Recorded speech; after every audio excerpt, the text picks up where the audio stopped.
my two. he did it through midfield me. It's not though. Old Wakey is straight into the fence, and Stickers might take advantage here. There's damage on Old Wakey's car. What is he doing? Oh boy! Oh, big crash. Huge crash. Glasses into him. Glasses into him. Less than a second away from the podium. It's not over till it's over. Get the drive. Where's it gonna be? There's the drive. Oh my god! He gets it. Does he get him? He goes into the lead. Oh my god! Oh, that is absolutely incredible. Oh boy. He's too deep. Oh, he's in it. Oh, it's drama. Drama. Oh. He's gone for a move very opportunistic. Oh, that came out of nowhere from Morgan Davis. The battle back for second is an absolute hot rocket. Oh, there's a big tap from Raceband, Wakey, Raceband to the wall! But he's recovered straight away. That bug was so lucky. We'll get a quick...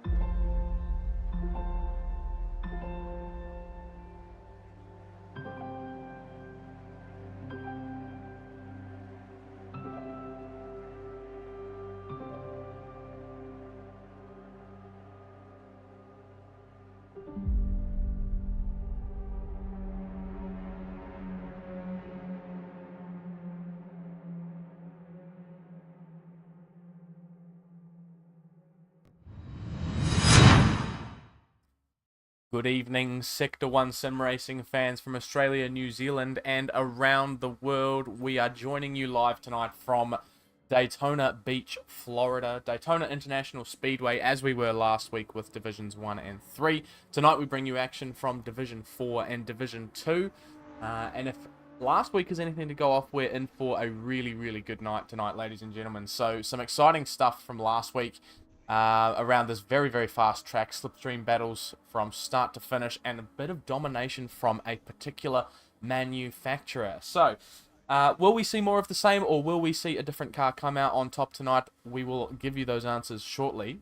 For Race 1, Division 4 tonight, I am joined in the box by the wonderful CaptainMuffin. Say hello, sir.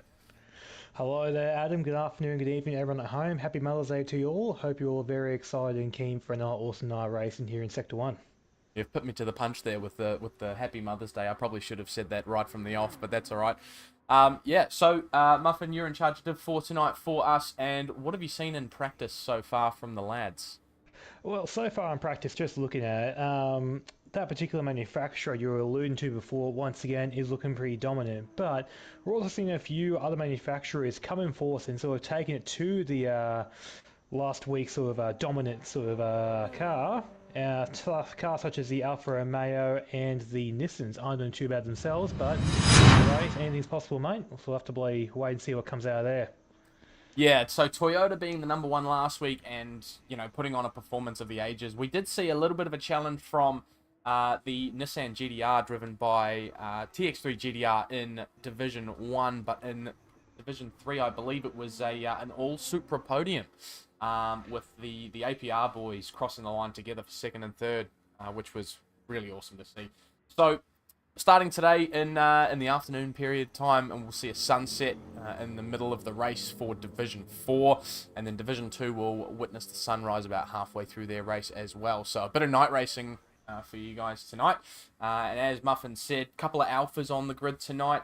Didn't see as much of that last week.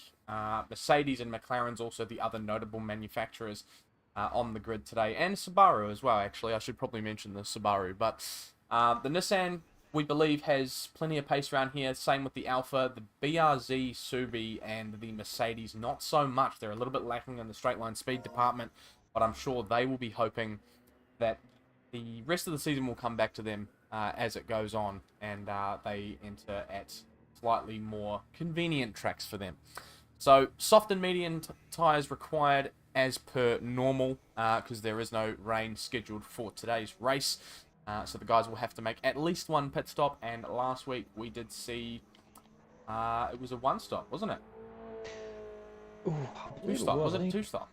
Yes, last week's race at Daytona for the Div 3 and Div 1 guys was definitely a two-stop. There were a few cars in the group trying the one-stop, but with this track here being just so fast and flowing, have a lot of time spent on throttle, that sort of lack of pace really held the one-stoppers back down the straights. But the two-stoppers definitely had the advantage there. Yeah, I should really remember the strategy from last week, given that I was driving in this race. But yeah, so fuel will get you around 10 laps, depending on how generous you are with it. You can potentially go for a couple more laps, but if you do want to do a one-stop, you're looking at about 12 or 13 laps, either stint 1 or stint 2, to make it to the 25 of the race, full race length.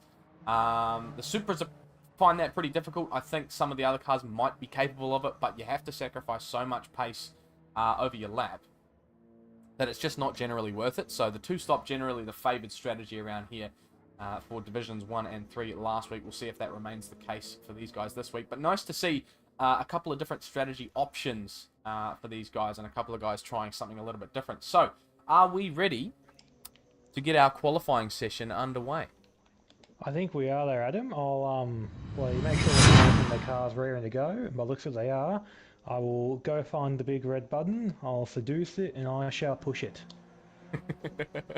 We get the guys on track for a qualifying session. So put your votes in the chat right now, ladies and gentlemen, as to whether you think we'll see a Supra, an Alpha, a Subaru, or a Nissan, or a Mercedes. Oh, we also have a McLaren as well on the front of the grid. Definitely, yes. Nah, as a person who's driving the McLaren, I definitely feel that it's going to be a dark horse in this race after the performance the Div 1 drivers and I've been myself put in last week. I reckon if the cards fall their way, McLaren's in for a good result. So you're a bit of a McLaren expert because you're driving this car yourself in this series. What do you take away from this round as far as its strengths and weaknesses around this track?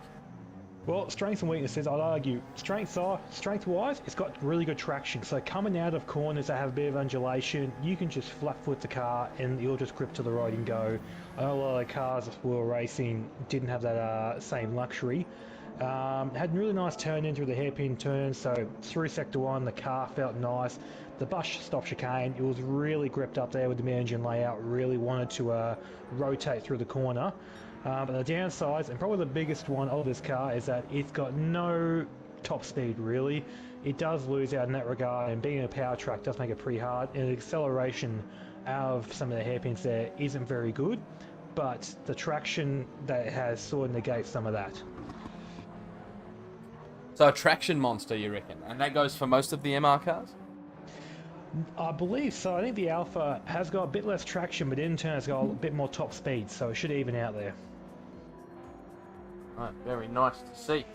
So, expert analysis of the McLaren 650S brought to you by CaptainMuffin for this evening's racing. So, we're currently on board with Petey Pops in the Alfa Romeo 4C for Doghouse. 2 Doghouse cars in the lobby this evening. So, we'll actually have a quick run through the field so we get our eyes on a couple of drivers. So, Benny Rex leads the way for Respawn Racing out the front of the Supra with plenty of clear air ahead and behind. Keza Johnson in the Subaru BRZ for Rocky 05 Sim Racing, new team on the grid this season. Had a fairly decent turnout for round 1. A couple of guys putting in some awesome performances in the 86, and this time around in the BRZ with a bit of a struggle on car power down the straights and that sort of thing in this vehicle this week. But looking to put in a strong performance in it nonetheless, and a bit of damage limitation to get all the points they can out of this race. Renegade for Hooncorp in P3 in the Nissan GDR. Petey Pops, as we saw before, in the Alfa Romeo Doghouse with Laminator close on his tail in the Supra. I think Laminator, if I remember correctly, and he'll hate me for bringing this up, but I think he was the cause of a massive incident at round 1 for Div 4 at the Nürburgring GP, turn 1. Missed his braking marker and I think took out one of the other drivers. So he'll be hoping to make amends for that tonight and get himself a fantastic result and go for a completely incident-free race. VF in the Mercedes, so probably one of the weaker cars around this track. Really struggles on the straights to keep pace with the guys in front, although he's looked pretty good through the infield here, and he'll pick up a nice tow from Laminator on the way down to the start. VF, I believe, took the win in round 1 as well in the SLS AMG. They definitely did. VF put on a phenomenal show there at Nürburgring in the changeable conditions in his SLS AMG, taking the win in a very, I guess, stylish fashion, you could say. Unfortunately, this race won't be as easy for him, but I reckon he's still going to be giving it his all, trying to do the best he can for the boys back in Germany.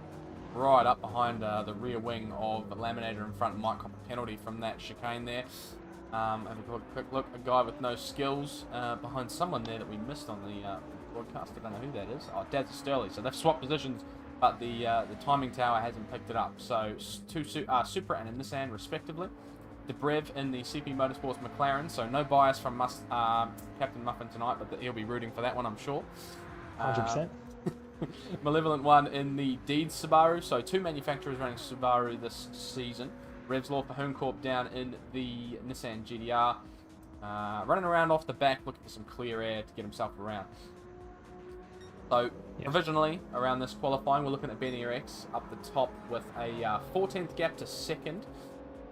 Taking on the front row, hand in hand with Dazza Sturley. Both super drivers. Yeah, that's super. It's just, as you know, Adam, that car, it's just very suitable to this track here. Very long straights, not a lot of sort of slow speed sections. The car just really tastes like a duck to water at this track. It really enjoys it. Yeah, so for those who aren't familiar with the bop of Gran Turismo 7, the Supra's biggest strength is really, once it hits that 6th gear in a long straight section, it just pulls away from almost every other car. I'd say the McLaren is probably one of the closest cars to sort of having that same effect, wouldn't it? Got pretty good top end once it gets into that 6th gear. It definitely does. Without a doubt, though, you have to really rev the engine to try and get that speed up, short shifting it, and for some weird reason, the McLaren 650S, in Group 3 trim really does well bog down, but it can achieve some decent top speeds once it gets up to the higher gears. It's just trying to get to those higher gears is the car's issue. Yeah, so the Supra and the McLaren both a little bit of a struggle on the acceleration department. So both having very similar strengths and weaknesses, although the Supra generally being a bit stronger in both departments.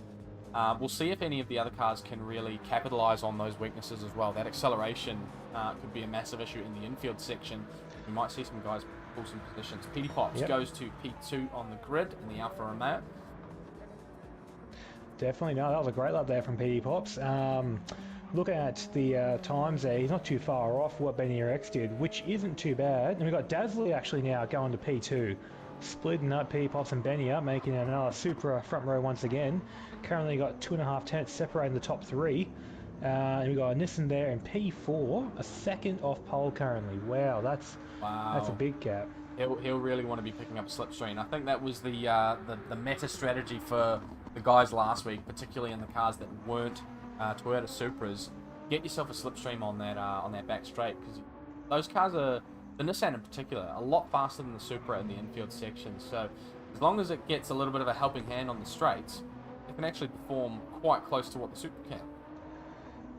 That definitely can, without a doubt. I think it shouldn't be too far off, but I'll just wait and see in the race. I'm watching now, Rev Slaw in P4 is currently purple by nearly a tenth of a second going through the timing split for Sector 1. That's it right there, isn't it? That's it right there, though. That's that infield section where the GDR is absolutely dominant. We'll see what it is as he comes out onto the oval after this left-hander. I think he'll probably still be purple if he's had a good infield section. Oh, as he loops it on the exit, that's not going to be good for it. So he ends up down. Nothing you can do about that. That's a write-off. You definitely want to put that car back in the pits and get yourself a nice new set of tyres. Currently 4th and 5th for Hooncorp Esports, two drivers both in Division 4 here, as Benny Rex sets a new fastest lap. Purple lap now 46.606. He's loving the sixes tonight, is Benny Rex for Respawn Esports. So setting the bar nice and high for these guys very early. No pit stops yet for these guys up the front. We'll see if Dazza comes in this time around. Fresh boots can come in handy at the end of this. Look at that guy on P4 now. VF in the Mercedes. He's found some speed in that car. Put himself top 4 now. That's a great qualifying lap from VF. That's probably the highest that we've seen a Mercedes qualify so far in this round. So currently P4, 0.392 behind the Toyota Supra of Benny X.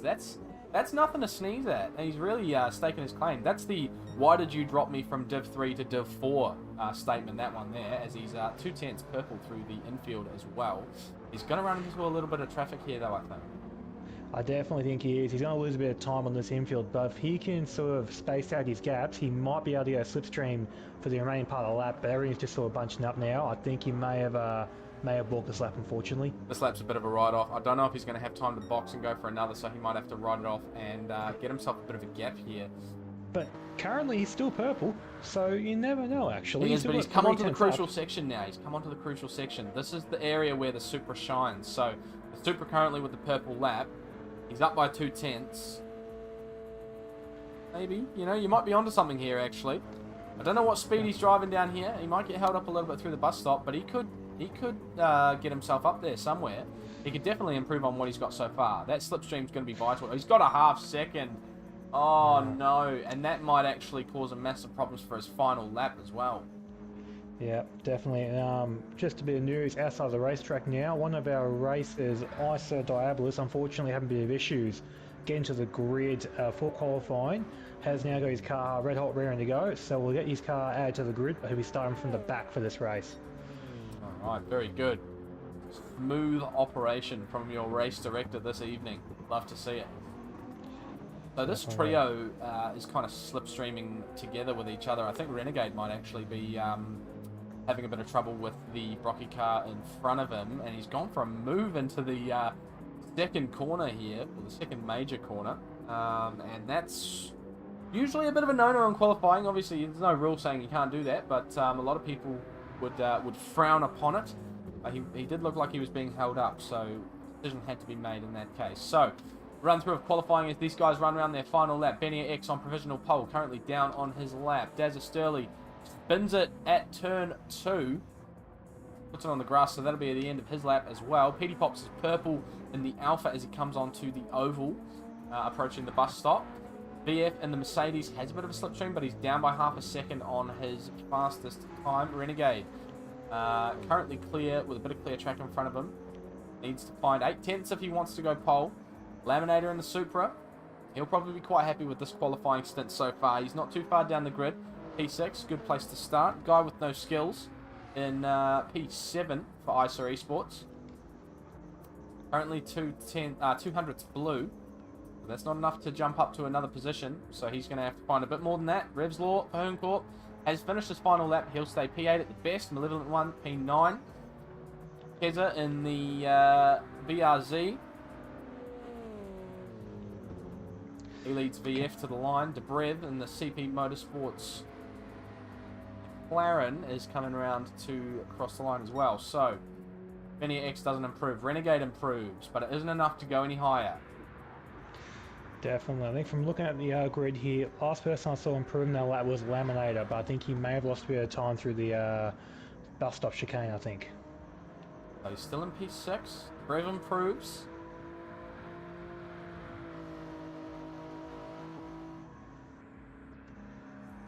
Comes to the line, 46 on the clock, goes 4/10 faster, that takes him up to P5. Good drive there from Laminator. So good to get him up there. So nice top 5 we got here, 3 Supras, an Alpha and a Mercedes. That is a nice even spread, relatively. Yeah, they'll be liking that. No, awesome stuff from these guys. So 46.606, taking the top spot. So let's have a quick look then, shall we? Your results on screen. Benny Rex in pole position with a 46.606 from Dazza Sturley in second. 46.7.158 behind. So not a massive gap, especially across the top 4 there. In fact, the top 5. That laminated time is very, very close to VF there and should not be discounted. Renegade in P6 in the GDR. So we do have 2 Supras on the front row, but a 4C in the form of Petey Pops in P3. And more surprisingly, the AMG GT3 of VF in P4. Although it's no surprise to see him outperforming the car's limits. You know, we never expected the AMG to be this far up the grid. So a really, really killer performance from VF in the qualifying session there. The guy with no skills takes P7 in the GDR Nismo GT3 with a 47.626. Revs Law in the GDR as well for Hooncorp, 47.691, not far behind. Malevolent 1 in the BRZ, followed by Keza Johnson, also in the BRZ.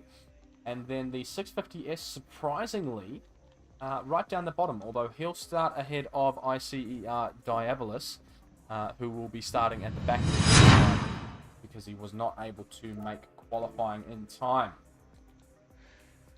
Definitely. But that's all good though. A track like this doesn't matter where you start, it's about where you finish, and I do feel that Diabolus may be able to come through the field cautiously, carefully, and try and snag a good result from the last spot, which starting in, well, P13 it will be, I believe. There's only ways up for him. He can't lose out any more than what he already has. So we had 11 on our results sheet. I think 11, so. I think sorry, 12. He'll be from 12th. So he's got 11 positions to make up if he wants to win the race. So hard work. And he's also in the Porsche, which we didn't see in the qualifying session, of course, because he wasn't there for it. But the ISA guys are driving the Porsche. I think I might have mistaken someone's team as well. I think it was one of the Nissan drivers. I mistook Black Rose for ISA. So I have to correct that.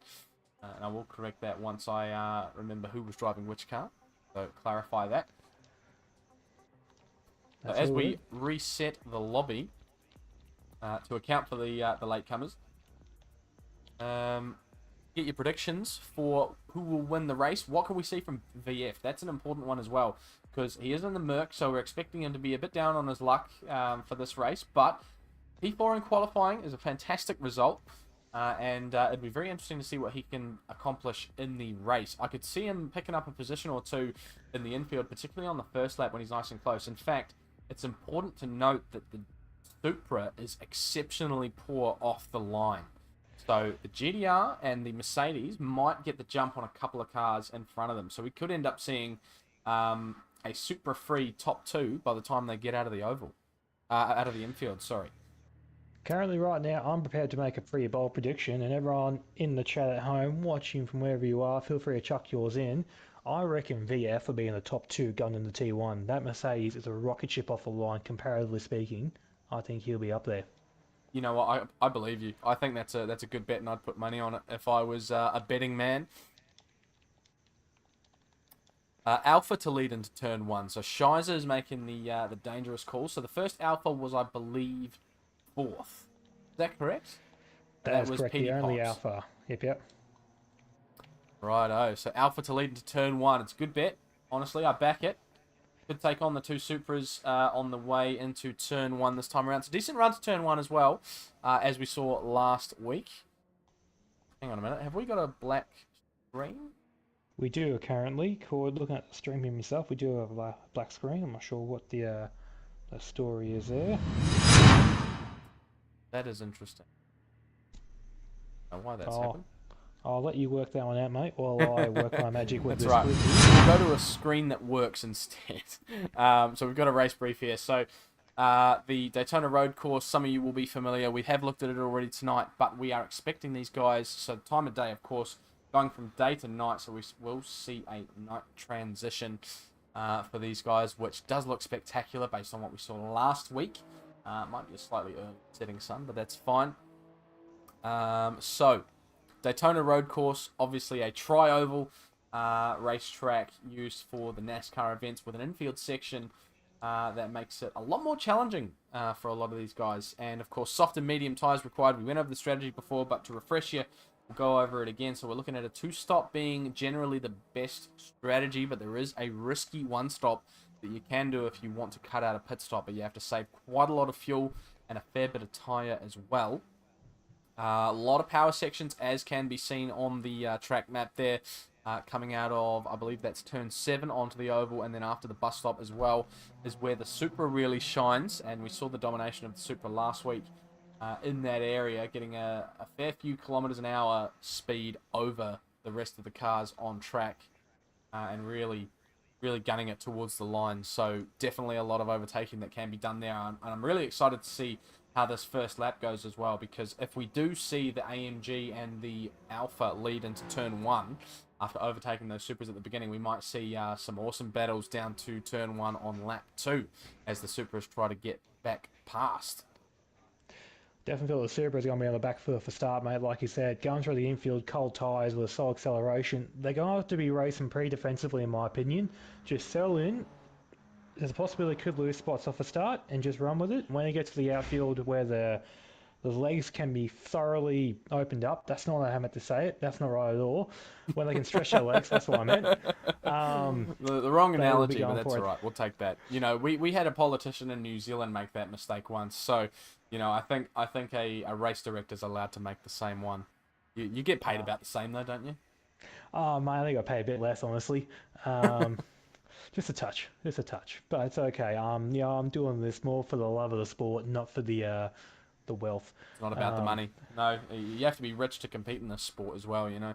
These guys, you know, I don't know. Well, you probably get paid the most out of all the Sector 1 drivers, to be fair, because you're a Division 1 CP Motorsports driver.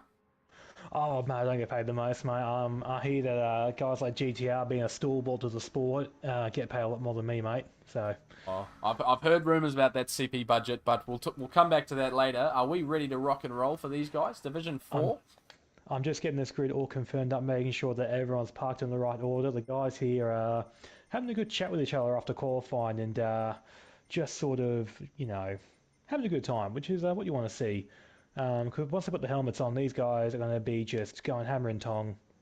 No problem at all. Nice sociable bunch, and that's what we're about at Sector 1. If you are new to the Sector 1 YouTube channel, the Discord link is in the description down below. Make sure you join our Discord, keep up to date with the community, and maybe one day you can be on track with us.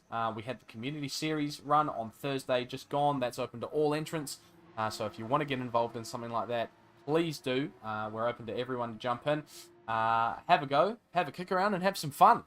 But tonight, it's all about the serious stuff. Division 4 about to kick off, ready to rock and roll for these guys. 5 or 6, I think it is, different manufacturers on the grid for tonight. A lot of variation. Love to see it. Which manufacturer will come out on top? Drop your predictions in the chat. And we'll get this underway for you guys very, very shortly. Definitely. I'll let the guys know to make the way to the starting grid, get ready, get the cars all warmed up, we're going racing. What's your prediction, Muffin? What are you expecting to see from these guys? I'm expecting to see, hopefully, well, shall I make a positive prediction? I reckon there'll be no red flags. No red flags. I reckon these guys will take it easy off the start, and we should be alright just to have a nice cruisy, fun race for you to watch. Here we go. 4 lights on, 5 lights on. And they're off and away we go. It's the Alpha with a great start from second there, or third, sorry. Squeezes through the middle of the 2 Supras. What can the Mercedes do from the behind grid second row there? And the GDR of Hooncorp down there trying to get through as well. The Mercedes up the inside of Benier into turn 1. The Supra's going to hold it though. So everyone's prediction was incorrect, but we have had a couple of cars squeeze through there. We've got someone turned around in the background as well. Yep, we've got a few cars spun around. I think with 3 cars spinning around, I might have to red flag this, give you guys another chance to restart this. Bit of chaos back there. Yeah. Dazza Sturley down, Rebs, Malevolent one. Looks like we are going to throw the red flag up and restart these guys. Bit of a pile up at turn 1. That's all good, it's okay. I think these boys here, unfortunately, my bad, didn't give me a test starts trying to work out their braking points in the T1, but that's okay. We'll let these guys just jump off track now. We'll reset them on the grid. We'll give them another shot to try and make that in the T1 safely. Yep, we'll want to double check that grid as well, though, because I'm sure you would have done set by a host, so we'll need to just double check that it hasn't reset itself. So we'll run through those checks as we reset that. But so interesting first attempt at a start there for these guys. What do we think? So the Supra made it through turn 1 first. Benier X making it through. The Mercedes and the Alpha couldn't quite get an answer for it. So it was either a great launch by Benier or a much poorer launch by the man who was second on the grid. I believe that was Dazza, who was second, and he got dropped back a couple of positions there before making it to turn 1. So either a great start from Benier or a poor start from Dazza, or a combination of both. But the Alpha and the Mercedes did both get through. But we will be resetting the grid to exactly as it was before, so it will be a hard reset. Then we'll see what these guys can do. So a second chance for some of these guys. You know, those guys might be missing an opportunity there to jump to P1, and this might be their chance to get that done. So an early incident for those guys. A couple of guys spun around at the back. No good. We do get pretty bunched up into turn 1 here, though. So I think hopefully this time around we get through nice and clean. I think we definitely will. I think I will say, looking at the restart, my prediction I feel was alright. The VF-driven Mercedes AMG made by Datsun Racing had a great start, but unfortunately got boxed in because the Alfa Romeo got into the gap between the two Supras in front first, so he had to back off to avoid, making too much contact. But I reckon now we know he's got the overspeed. If he can get to the outside first before the Alfa goes in the middle and spreads the speed out, he is on here. Yeah, yep, and he did end up behind a trio of drivers that were 3 wide in front of him. So it's just one of those things that's really hard to deal with. So a quick refresher for you guys before we get this one underway again. So soft and medium tyres, 25 laps around here. Both tyres mandatory, so at least 1 stop required. And most people arguing that the 2-stop is the best strategy to implement. About 10 laps on the softs per stint, and then just running kind of the rest on mediums at the very end. 4 times tyre wear for our drivers to deal with, and 4 times fuel as well. The fuel lasting about the same length as the soft tyres, so boxing about 10 laps for most people. Some guys might go 1 extra, some guys might go 1 less, but making decisions on the fly is the biggest part of racing, sim racing in particular. You got to change what you got to change to make things happen, and sometimes raw pace is not enough. You have to get that strategy right to get yourself a better result. Definitely, but all the guys here now, they're back on the grid, they're reset, raring to go. I'll push the big red button for the 3rd time tonight, and we'll get racing once again here at Daytona. Hopefully the last time as well. So we'll get these guys to the grid and get the lights on. And looking forward to a beautiful sunset here at Daytona. Hoping for bit of headlight action, bit of flashing lights. See these guys driving around under the beautiful lights of Daytona in their Supras and such. Hopefully not necessarily just Supras out the front though. I definitely think it will be. I definitely feel the Supras, just because of the sheer quantity of them in the field, you'll probably see more of them towards the front, but I don't think it should be an absolute domination. I do feel some of the other manufacturers will be. Here we go, ready to rock and roll. Lights are out, the drivers go racing, and we've got a bit of wheel spin from the guys at the back. The Alfa looking to make a move once again. He can't quite get past Benny here. I think Benny is going to lead into turn 1 as it was in race 1. The Merc looking to the inside of a Supra and a GDR there in P3. They're nearly 4 wide back there. The Alfa struggling a little bit. And we've got the Mercedes wide there on the entry to turn 1. And the Isa Porsche having a little bit of trouble on the inside there as well. But no spins this time around. We get through nice and clean. The upshot. VF there definitely was the worst one. VF there got very loose, but in the words of our boy Ghost, had a bit of car control, straightened it back up, gassed it and went for it. Love to see it. And so we now have Supra leading Alfa, leading a Nissan GDR, followed quickly by VF in the Mercedes, who goes to the inside at the hairpin in the infield. Looking for a move, can't quite get it done. Bit of a gap though, 2.2 back to P3 here. Oh, Douglas goes for a massive dive on level 1 there. Makes up the inside, bit forceful, but makes it up there, and Laminator takes advantage of it as well, gets a spot there. But Level 1 losing 2 spots on the trot there, and Isa Renegade's now got the slipstream, and might be 3 by the time the straight's over. Alright, so do we expect to see a move here into turn 1 from Petey Pops on Benny X? This will be quite interesting because we've got an Alfa versus a Supra here. Top speed of the Supra definitely a lot quicker than the Alfa, but the Alfa does have the benefit of the slipstream this time around. Definitely, and then currently look at those 2 in the front, already broken away by 2.5 seconds from the cars behind. They are in a league of their own, these 2. Yeah, they had a fantastic run through turn 1 that time around, and it really gave them the opportunity to pull away. I think it was VF that was the catalyst of that one. Let's have a look at VF now. He's got a Supra breathing down his neck in the form of Dazza Sturley. The Kraken Motorsport car goes to the outside. He's going to breeze straight past the AMG here on the way into turn 1. He might even approach the Nissan there as well. Goes a bit wide on entry. The Mercedes is going to have a look up the inside. Can't quite get it done. Or can he? They're side by side. the way through the infield. Here we go. The Supra gets the position inside of the hairpin there, so that's all said and done now. Great acceleration from the Mercedes, though. Does he have an answer?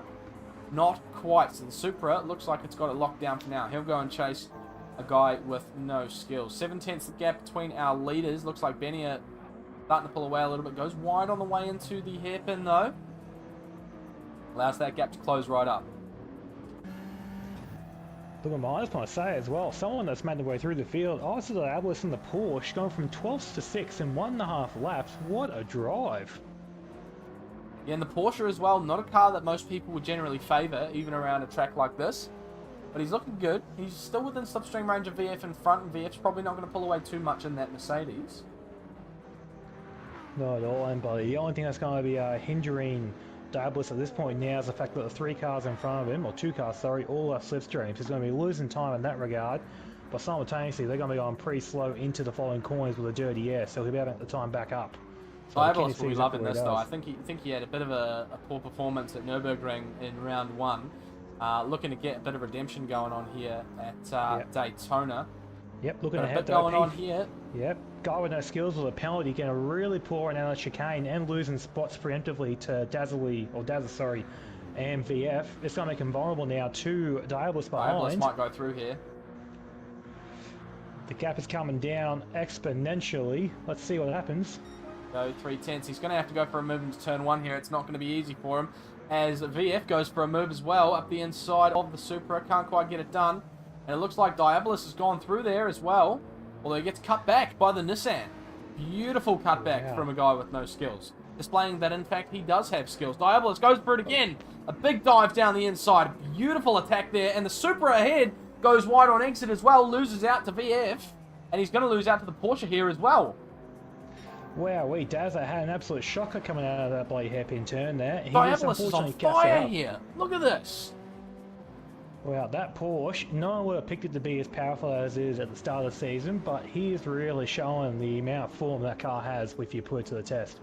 I think Diabolus has found his niche with Daytona road course. He's absolutely nailing this race, and everything's falling to him perfectly as well. You know, that incident with the Supra there, the Supra lost time, and he was not held up at all. He managed to gain a position out of it, and now he's on the back, VF in front. Let's have a quick look with our leaders. Petey Pops and Benny are now 4.5 seconds clear of the guys behind.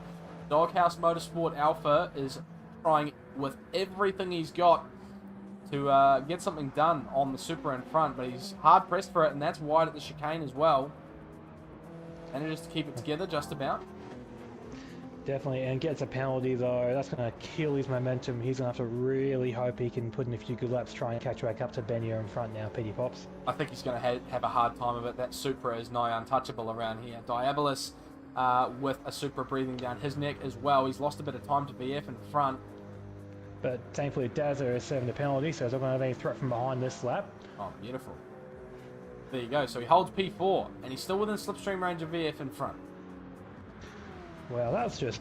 what a start that was. I can't get over that enough. I'll have to have a look at the replay and see how he managed to do that, but to go from P12 to P4 in that quicker fashion is just... it's like you're versing the AI on easy mode. Now we're in the Ghost cam. Ghost's favourite place to be, the Porsche cockpit. A massive fan of the 911 RSR is our Hall of Famer Ghost Ops, or Sean, historic commentator of Sector 1. So we're on board now with Diabolus, who's chasing down VF in front from last on the grid. How amazing is that? That's a phenomenal drive. That is the way to go. But looking at this race now, just evaluating it, looking at the track map, we've got a few battle packs you could say. We've got the top 2 out in front having their own little ding-dong battle. We've got from 3rd to more or less, well, that'd be 6 you could argue, having their own thing. And then 7th down to 13th, or 12th, sorry.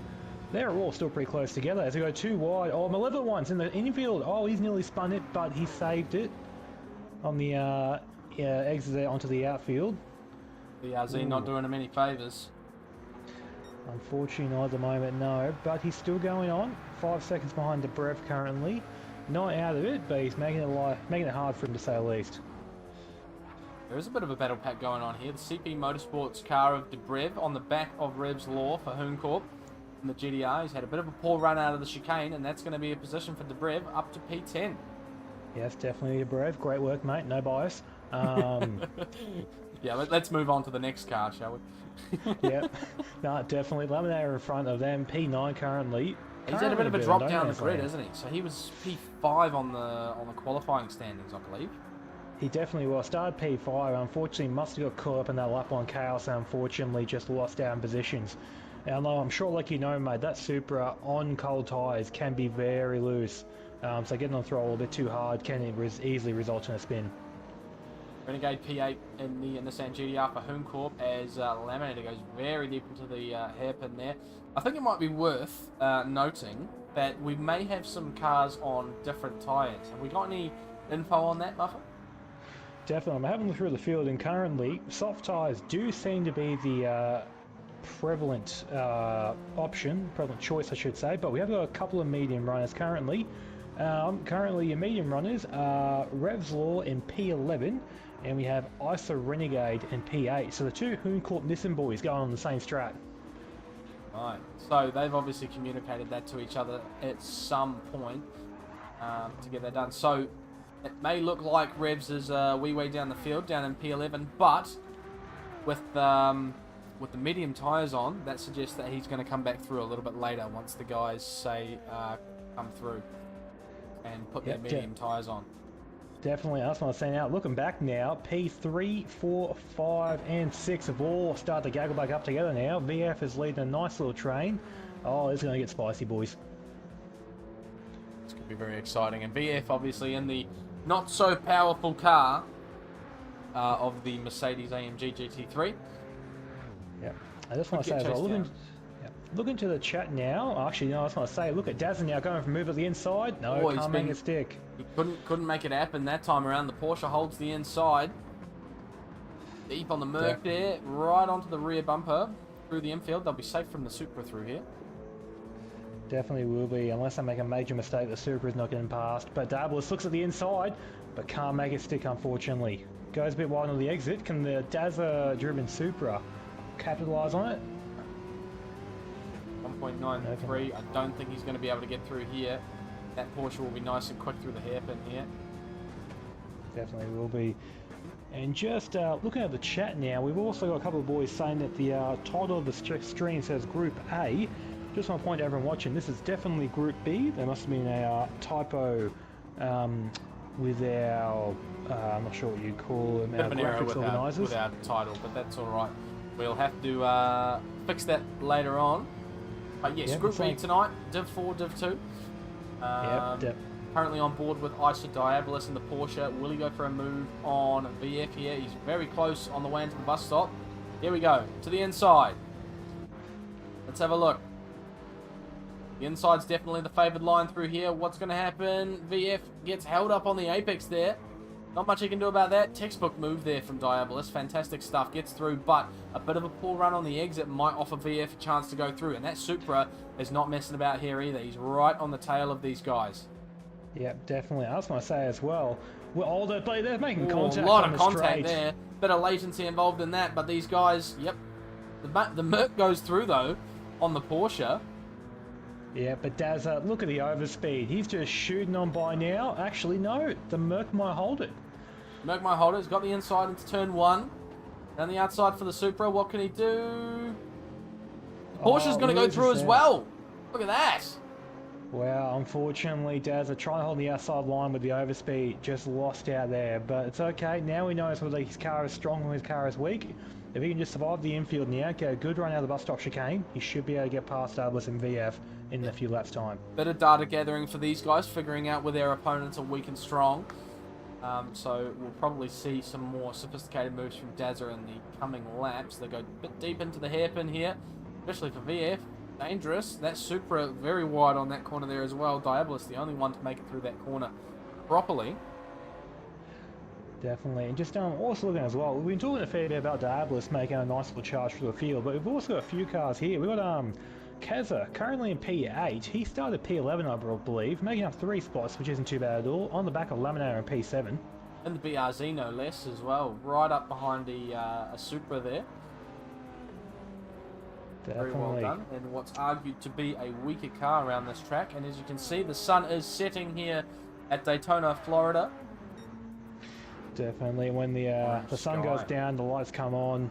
It's beautiful, this part of the world. As I'm looking at this now, Dazza and Diabolus going too wide through a chicane. Dazza gets a penalty.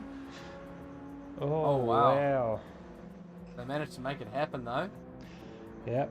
Currently, we're on lap 7 of this race. While everything's sort of somewhat calm, I definitely feel now's probably a good time for a tyre and fuel update.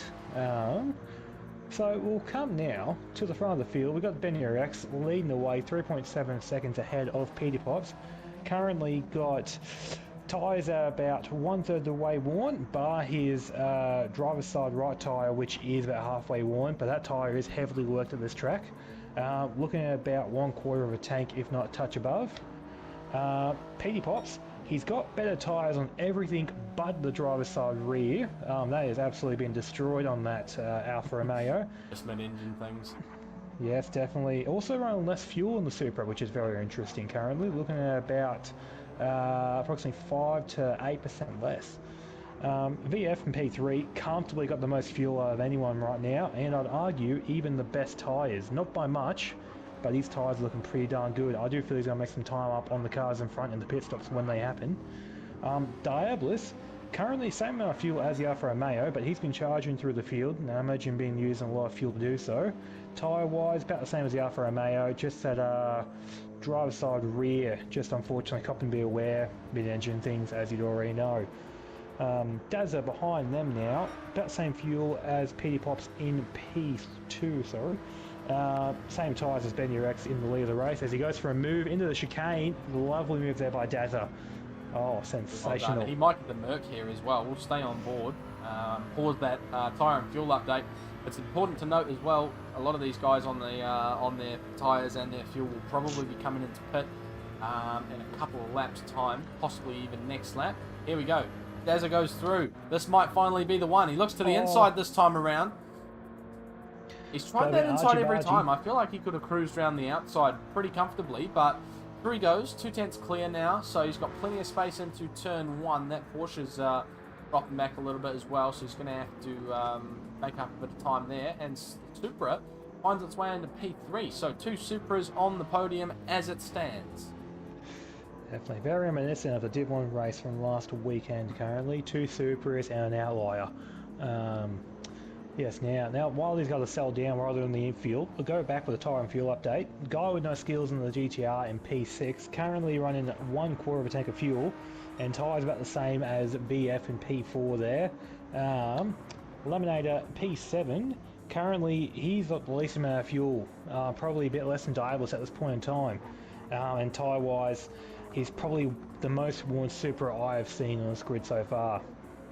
Currently though, Keza, arguably, comfortably, best tyres you'll find around, but simultaneously probably the least amount of fuel.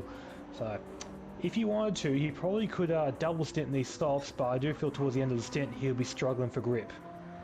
Ice Renegade in P9, once again on the mediums, so he actually, the fuel level he's got now, he could be trying for a one-stop. He has got a great bit of fuel in the tank currently, and the mediums have had next to no wear on them. They are looking in fine shape. He'll ideally want to make it past lap 13 on these tyres to make that one-stop happen. Yeah, I do feel it's going to be cutting it fine, but if he keeps going the way it is, I think he might just be able to make it. Looking down now to Dobrev in P10 in the magnificent McLaren. His tyres looking very good now. Not as good as the Subaru of Keza Johnson, but looking pretty good nonetheless. Fuel-wise, probably about the average, so a mark there, 1/4 of a tank, looking alright. 11.1 down in P11. Tyres looking about the same as Dobrev in front, but he's currently on the fuel light. He is absolutely ringed to the neck out of that Subaru. Comes. Yeah. Rev's definitely. Law down P12, also on the mediums as we discussed before, so his tyres and fuel slightly irrelevant. So a lot of guys coming into the pits this time around. Petey Pop's the first of which.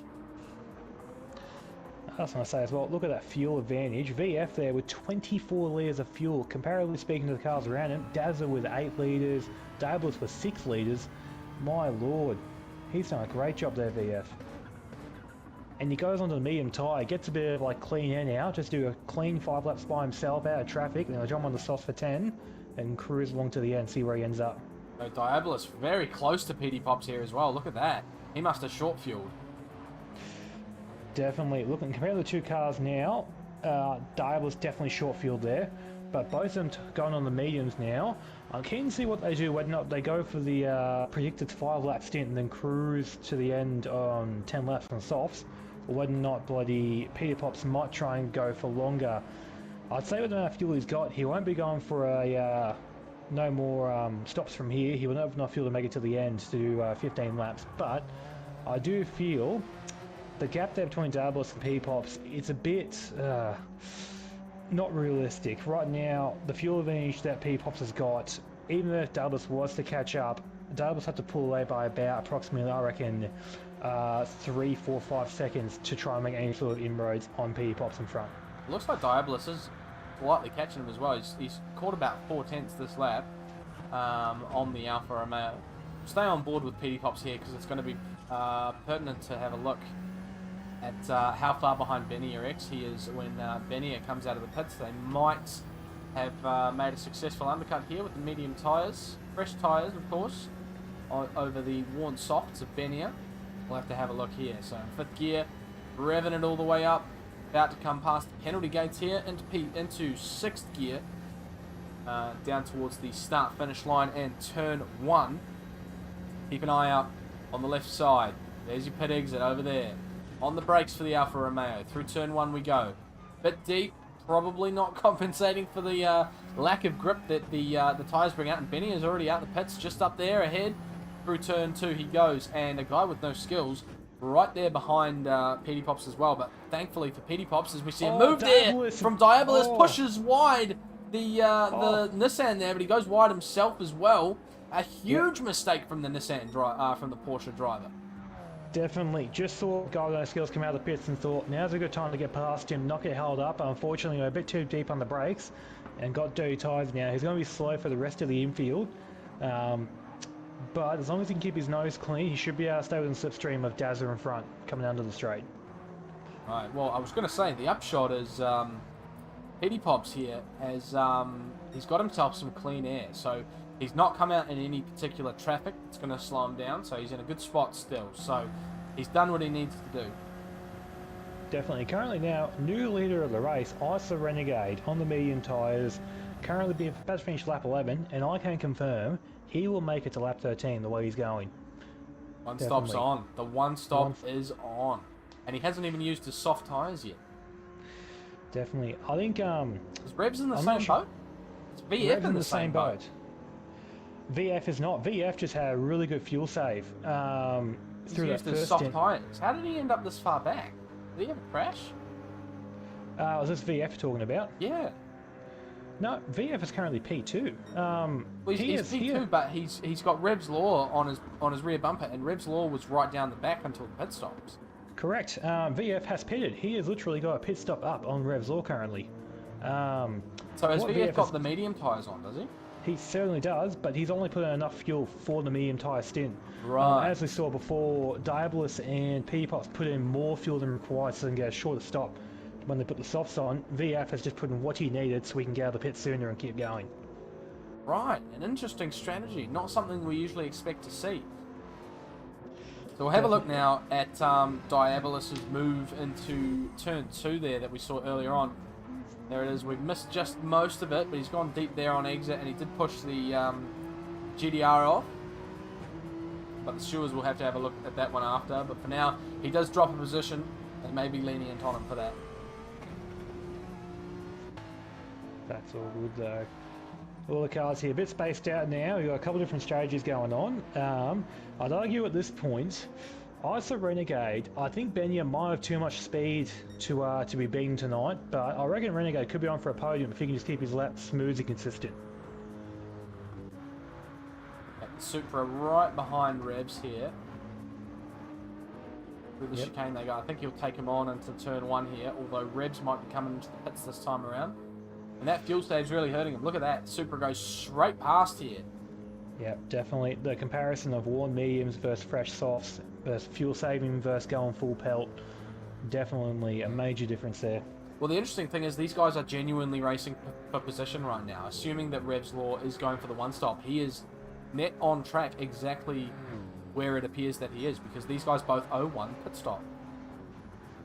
Definitely. I think currently, it's hard to pick right now. I think Petey Pops, because the amount of fuel he's taken on, he's going to jump up the field during the next pit stops majorly. In approximately 2 laps time it will be, if not 3. But it's going to be hard to see exactly where he pops out. Currently, with VF where he is, 1.8 seconds ahead of Benia and 11 seconds behind Ice Renegade, he's really in no man's land. He should be able to set in some nice, consistent laps. Renegade's nailed this. I think he's on for the win potentially here. He's got a 12-second buffer to Benia behind, and he's yet to run the soft tyres. Definitely, as VF goes into the grass there on the exit of the second hairpin, Benia's now right on the back of him. He might hold up Benia here as well. You know, he's got no reason to let him pass. Yeah, definitely. I think Benia's just got too much speed now. VF's got a very poor run onto the outfield. Looks like Benia might be pushing him around. Yeah. Interesting strat there, Benia, but if it works, goes under the apron there. Onto the inside, goes the Supra. He should cruise past here. Looks like he lifts off though. Lets the Mercedes have it. I think Benia's working smarter, not harder. He knows if he goes past now, the Merc will get past him on the next straight. So if he just buys his time, slingshots past him now, he'll be fine for turn 1. There we go. Through he goes. And now the race is on. 13.3 seconds to ISA Renegade in front. Yep, who's pitted. He is in the pits.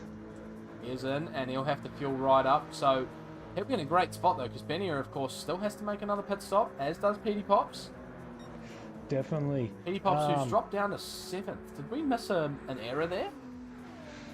Currently, lap times, he's sitting about lap times. He's on this lap here. Actually, he's made a mistake. He's currently like about 3 or 4 seconds off his regular pace. He has made a mistake somewhere. So he's had an accident somewhere and he's lost out 2 positions there. So that might be his race over for a win for sure. Benia he's driven a fairly faultless drive so far, and we saw what happened when Petey Pops got that half second, dropped him right off the back of the Supra, and there was just no answer he could possibly bring forward. Definitely. And once again, we've got Diabolus and P4 just minding his own business casually from the back of the grid, showing everyone that that Porsche is not to be messed with. That is, I still can't get over that. That is just awesome. It's a great drive so far from Diabolus. We'll see if he can keep it up all the way to the end. The guy with no skills right in front of him as well. He'll definitely want to get past him. And I think it's certainly possible as well, considering the pace he's put down so far this race. Definitely. Gold no skills in P3 currently. Oh! Racing. Nope. We're witnessing some serious lag from Malevolent One down in P11. He's just having a look, and it looks like he's driven right off the track. Yeah, I'm seeing it myself. He's having some serious malfunctions there, but he's still going. Oh, wow. That is not looking good for me. Might have to black flag Malevolent One based on that.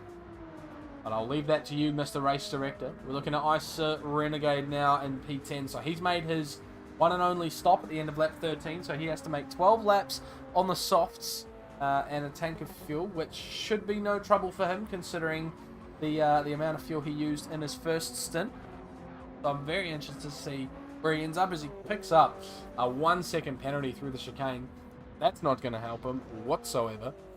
Definitely not. It's going to put Malevolent One back in front of him. Not saying he was in front at one point, but Malevolent One will find a position from this.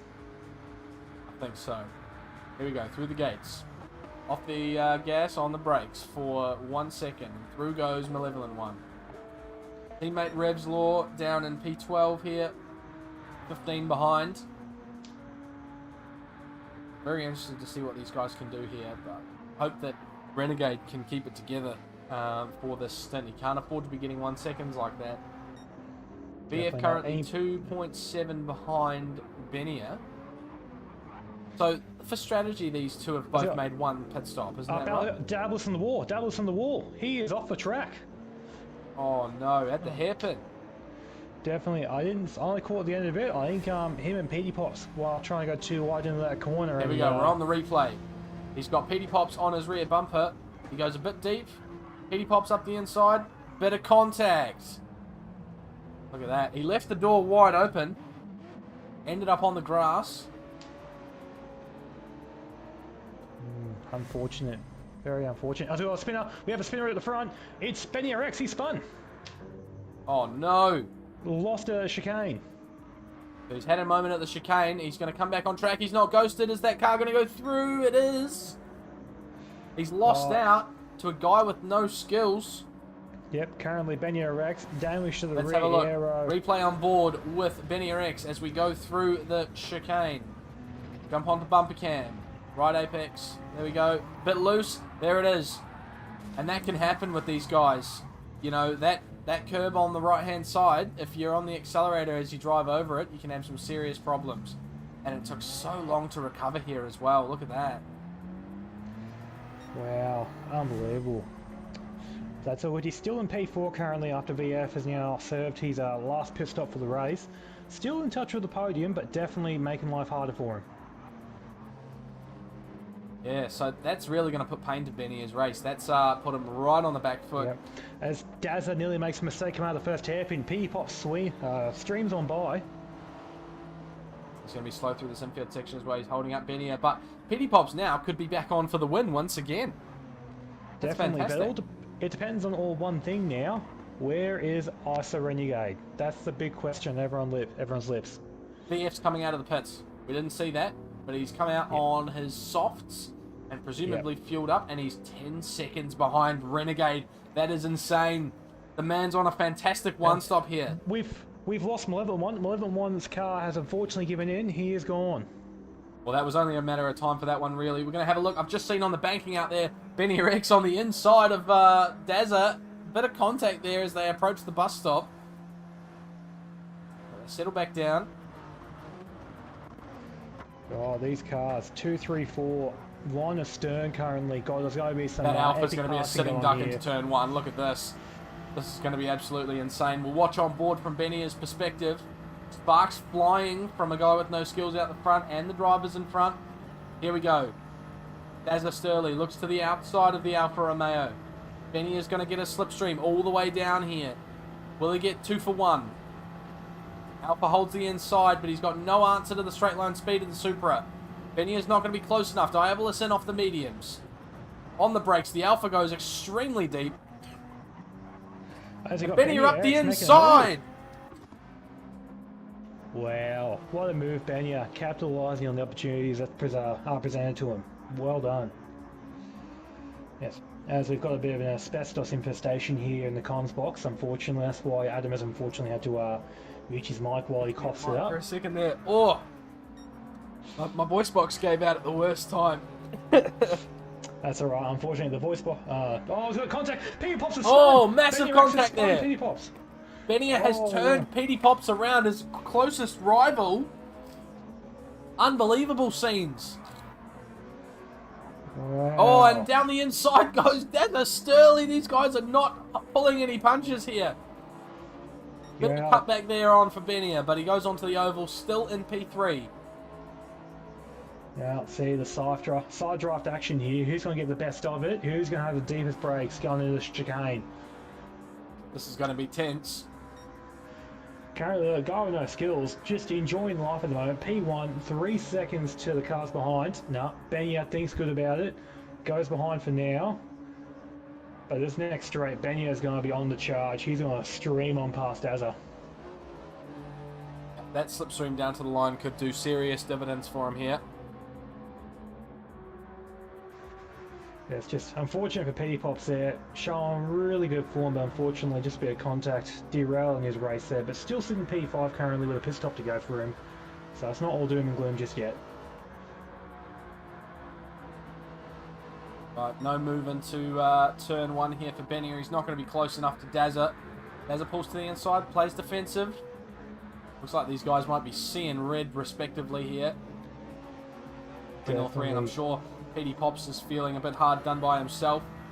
We're going to have a look now at the replay from Dazza's perspective. Here we go.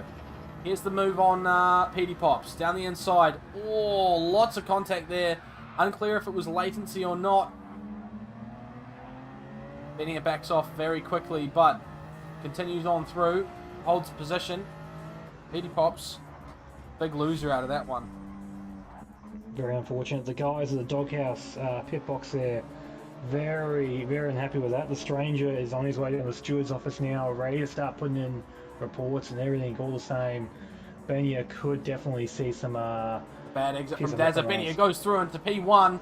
We'll let the stewards sort out the disaster of things here in round 1 after the race, but for now the standings are Benia leads Dazza Sturley from Laminator, and we've got Renegade charging through the field from P6. No more pit stops to be made.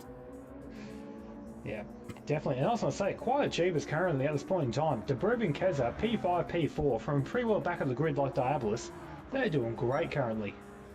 Speaking of Diabolus, so he's now down P10 after that spin earlier on, so a bit down on his luck this time around. So he had a fantastic first half of the race, but second half it's all come undone, unfortunately. Yeah, definitely has. Currently though, all cars, like we said, bar, what would that be now? Benia, Dazza, Laminator, Keza, all their pit stops as Dazza goes into the pits. Dazza into the pits. Currently, Isa Renegade is the first car in the queue to be done with pit stops. We'll see where he comes out now in relation to Dazza. The Benia and Laminator, Keza and Debreb still yet to jump on their mediums, I presume. Correct, definitely are correct there, mate. So Dazza's on the mediums and he's jumping onto the softs for 6 laps. Is that, or 7 laps? Is that correct? That is correct. Definitely a bit of a weird strat. Maybe he just felt he couldn't get enough speed out of the softs going for too many laps, but that's okay. Maybe he's going for a more aggressive setup so he can set faster lap times that use more tyre. Who knows? A VF comes through. Where does the stopper come out? There he is. Dazza comes out P9 behind a guy with no skills. So possibly net leader here than a guy with no skills. Actually, no. That's not the case because he's behind Renegade, who does not owe another stop. This is huge. This is amazing. To start sort of mid-pack, more or less, and then one stop your way to the front of the field. That is a great drive from Renegade if you can pull this off.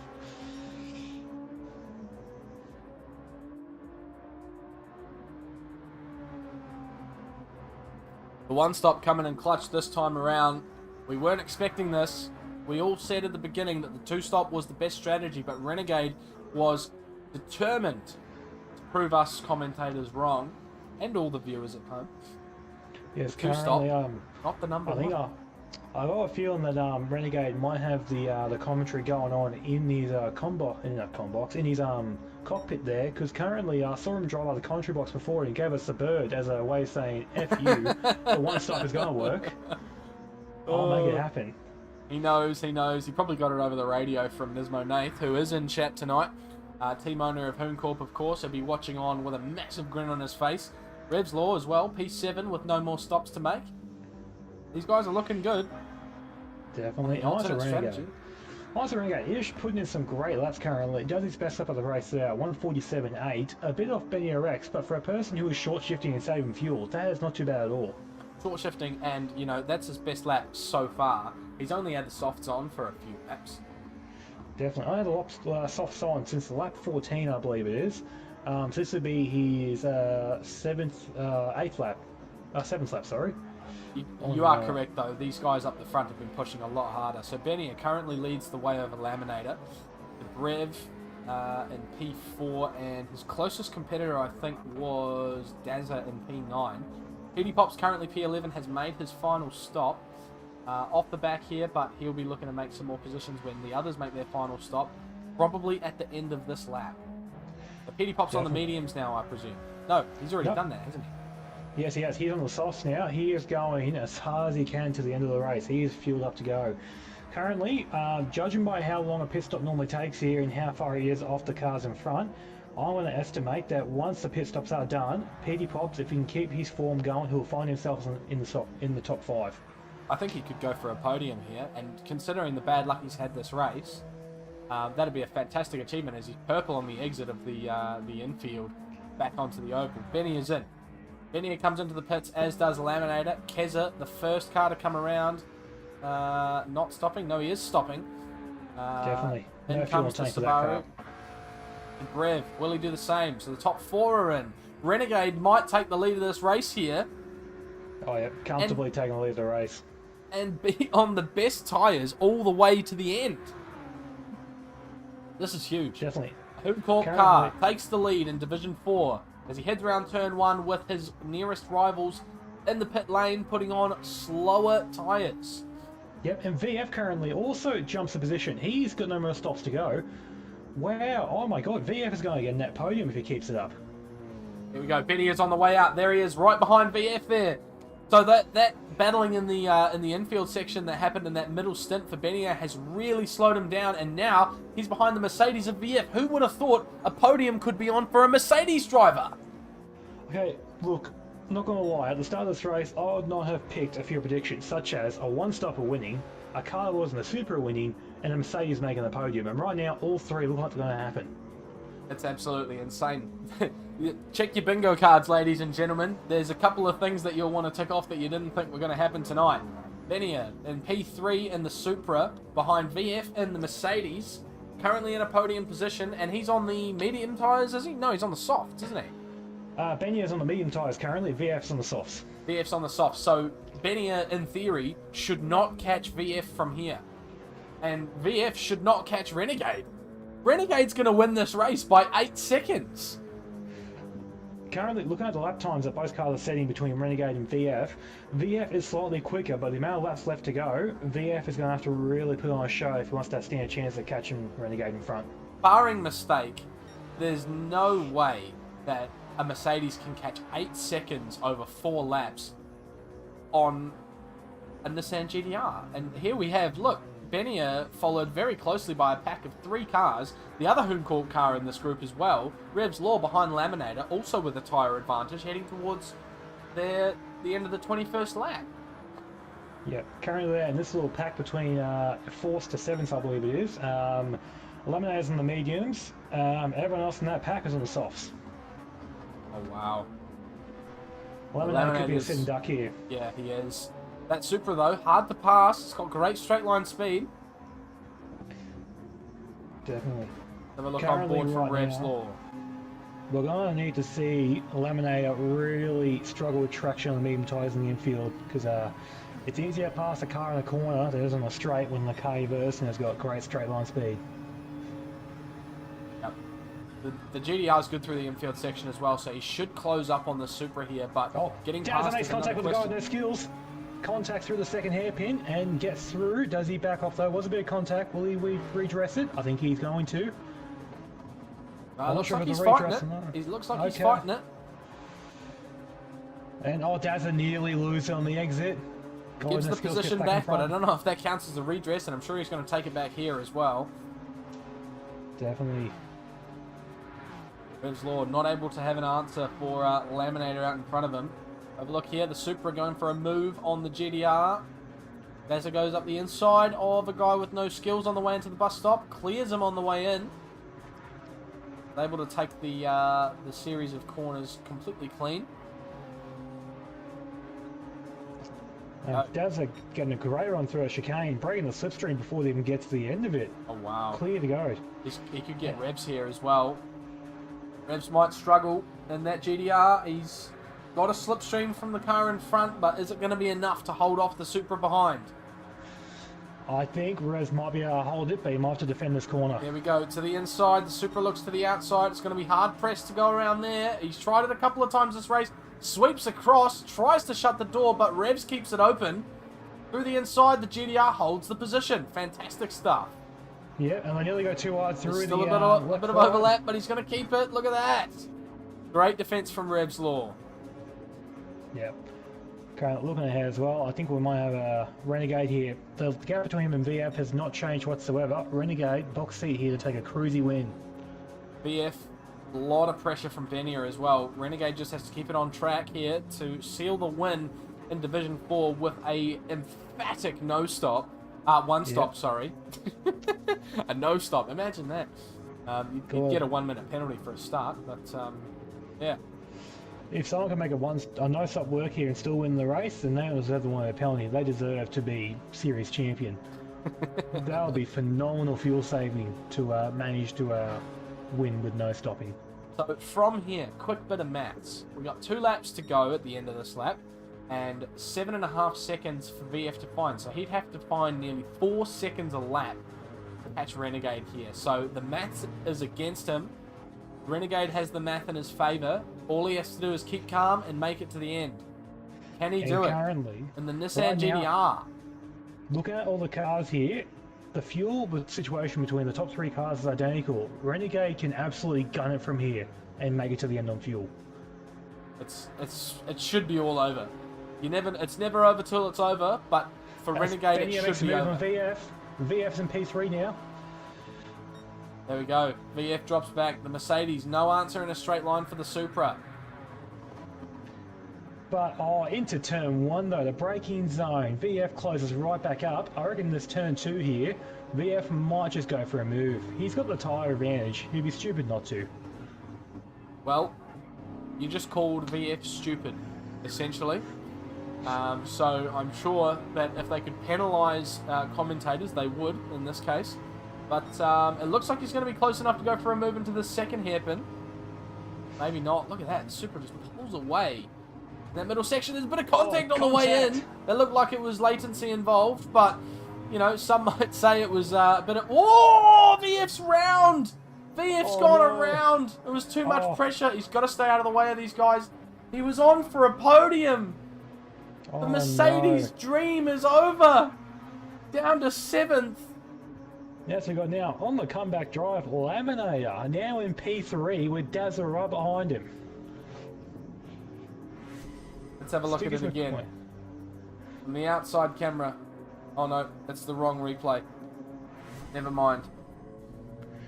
Right now, I also want to watch this battle for the last step on the podium. Laminator and Dazza, Kraken Esports versus Lightning Motorsports, Stickers versus Mr. Bumcrack.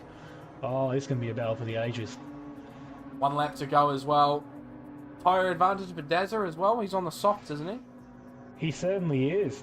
He certainly is. Laminator, he's still a sitting duck here, but he's got one thing that Dazza doesn't have, and that's track position currently. When you're the car in front, you control where you want the other person to inside. attack. Here we go. He's trying it again. Every time he goes for that inside move, and he's through. That track position trope. Off butter, no parsnips here this evening. As Dazza goes through into P3. Yeah. And that might be all over. I reckon this isn't over. Hear me out. If Laminator can just keep himself nice and clean for the infield and maintain slipstreams through the rest of the lap, he might be able to slip on past, at the end of the lap, at the end of the race here. Yeah. Using the benefit of the slipstream, he might be able to make it happen, but he's going to need a killer infield section here. A guy with no skills in Rev's Law battling it out at the back there as well. Very, very close together on track. Keep an eye on these guys. Laminator. 0.6 behind. Closing in. He hasn't lost it. Not over yet. Benier right in front as well. Might be threatened a little bit by Dazza here. Bit loose on exit there on the way onto the oval. Definitely. Currently, most of the cars in the top, actually one of the cars, sorry, in the top 4 is on the fuel light, but with a little bit of racing to go, that shouldn't be too much of an issue. Well, they're on the drive to the line now. Only the bus stop to go. Save for Renegade, who makes it through. Penalty free. 7-second buffer. It's more or less over. No penalty for Benier. A good run through for Dazza and Laminator. Yeah. As and you come to the front do now. something. You come to the front now. Look at Renegade. Flash of the lights. He's loving it. Hooncorp with an emphatic one-stop strategy. Takes their first win in Sector 1 history in Division 4. ISA Renegade takes the win by 7 seconds over Benier X of Respawn Esports in the Supra and Dazza Sturley in P3 for Kraken Esports. Lightning Motorsport has Laminator finish P4. A guy with no skills in the Nissan GTR. P5. Rev's Law also of Hooncorp running the one-stop. P6. VF with a disastrous final stint causing a spin. Finishes in P7 with hopes of a podium shattered with only 2 laps to go. Petey pops in P8, again the victim of a spin in the middle stint. Diabolus, after a fantastic start, P9. Debrev P10 and Keza will come across the line to take P11 in the Subaru BRZ. for Brocky05 Sim Racing. And there you have What it, a ladies race. and gentlemen. That's the end of Division 4, Round 1. It was full of drama from start to finish for these guys. You know, you couldn't have asked for much more excitement. Great stuff. We'll have a look now at our results. Here we have it. Renegade takes the win in a beautiful, clean race from start to finish. Absolutely no controversy involved in it whatsoever. HoonCorp takes their first win in Sector 1 history, with the Nissan GTR outperforming the Supra at the Supra's most powerful track, Daytona Road Course. A fantastic drive from Renegade, and look at that. It's showing clearly the consistency to have a 147.182 fastest lap time, which is over a second slower than Dazza Sturley, who got the fastest lap down in P3. But he was able to take the win regardless. Benny Rex finishes P2. Therell be a large asterisk next to that one after a couple of incidents in the race. Dazza Sturley, P3 in the Kraken Esports Supra with the fastest lap as well. Laminator, P4 in the Supra for Lightning Motorsport. A guy with no skills in the second of the Nissan GTRs in P5. Revs Law, also on the one-stop strategy for HoonCorp in P6. A great night out for the HoonCorp Esports team. VF in the Mercedes, who was robbed of his podium chances with only a couple of laps to go. PD Pops in a much similar position in the Alfa Romeo 4C, finishes P8. We have Isa Diabolus, who after a fantastic start to the race made his way all the way up to P4 on track net in the Porsche 911, a car that nobody really expected a fantastic performance from tonight, in P9. And then Debrev P10 rounds out the top 10 in the McLaren 650S for CP Motorsports. And the two BRZs of Keza Johnson and Malevolent One round out the grid in P11 and 12 respectively. Brocky05 Motorsports and the Deeds Racing team at the bottom of the grid for today. What are your thoughts, Muffin? What do you reckon? Oh, that was mental. That race had just about everything, I reckon. Yeah, it had a bunch of different strategies to really sort of mix up the field. A bunch of hard racing. Some of it was probably too hard, depending on who you ask. But overall, just that was phenomenal to watch and commentate on. Thoroughly enjoyed that. Yeah, it was action-packed from start to finish. Ladies and gentlemen in the chat, please drop your Womble nominations for today. That's your driver of the day nomination. Who you think did the best job, and, you know, as per usual, the guy who wins is generally going to be the best candidate here because he pulled off the alternate strategy and got the win out of it. And he would have to be mine, to be honest. It's hard to pick another, apart from perhaps Isa Diabolus. But what do you think, Muffin? Who was your pick for the Womble Award?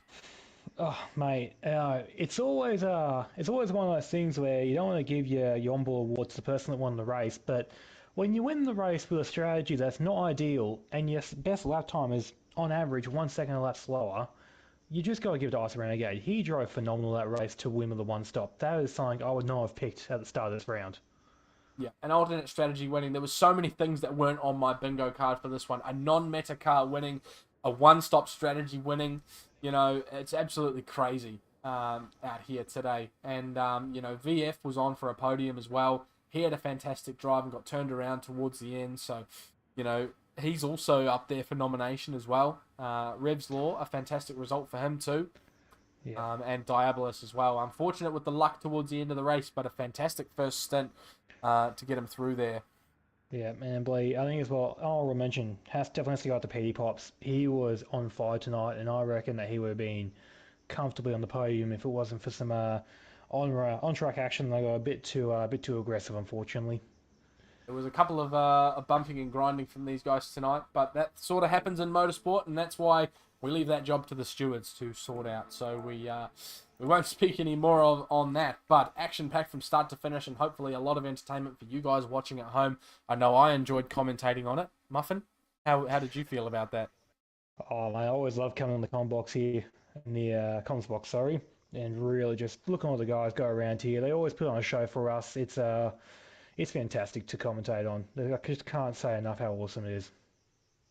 Yep, and it's great to have you here. I hope you enjoyed the furnishings in the com box today. The team last week did leave the beer fridge door open, so the beer's all warm. But you know, you're welcome to have one on your way out, or if you want to join us for race 2 tonight, you're more than welcome as well. I think I'll pass up on the beers, mate. As long as the tap's still got running water, I think I'll just grab a glass of that, mate. Thank you very much. All good. And we have Carbonboy back in the building as well for Div 2 Round 2, our race director this evening. How you feeling, mate? What have you seen so far from these guys?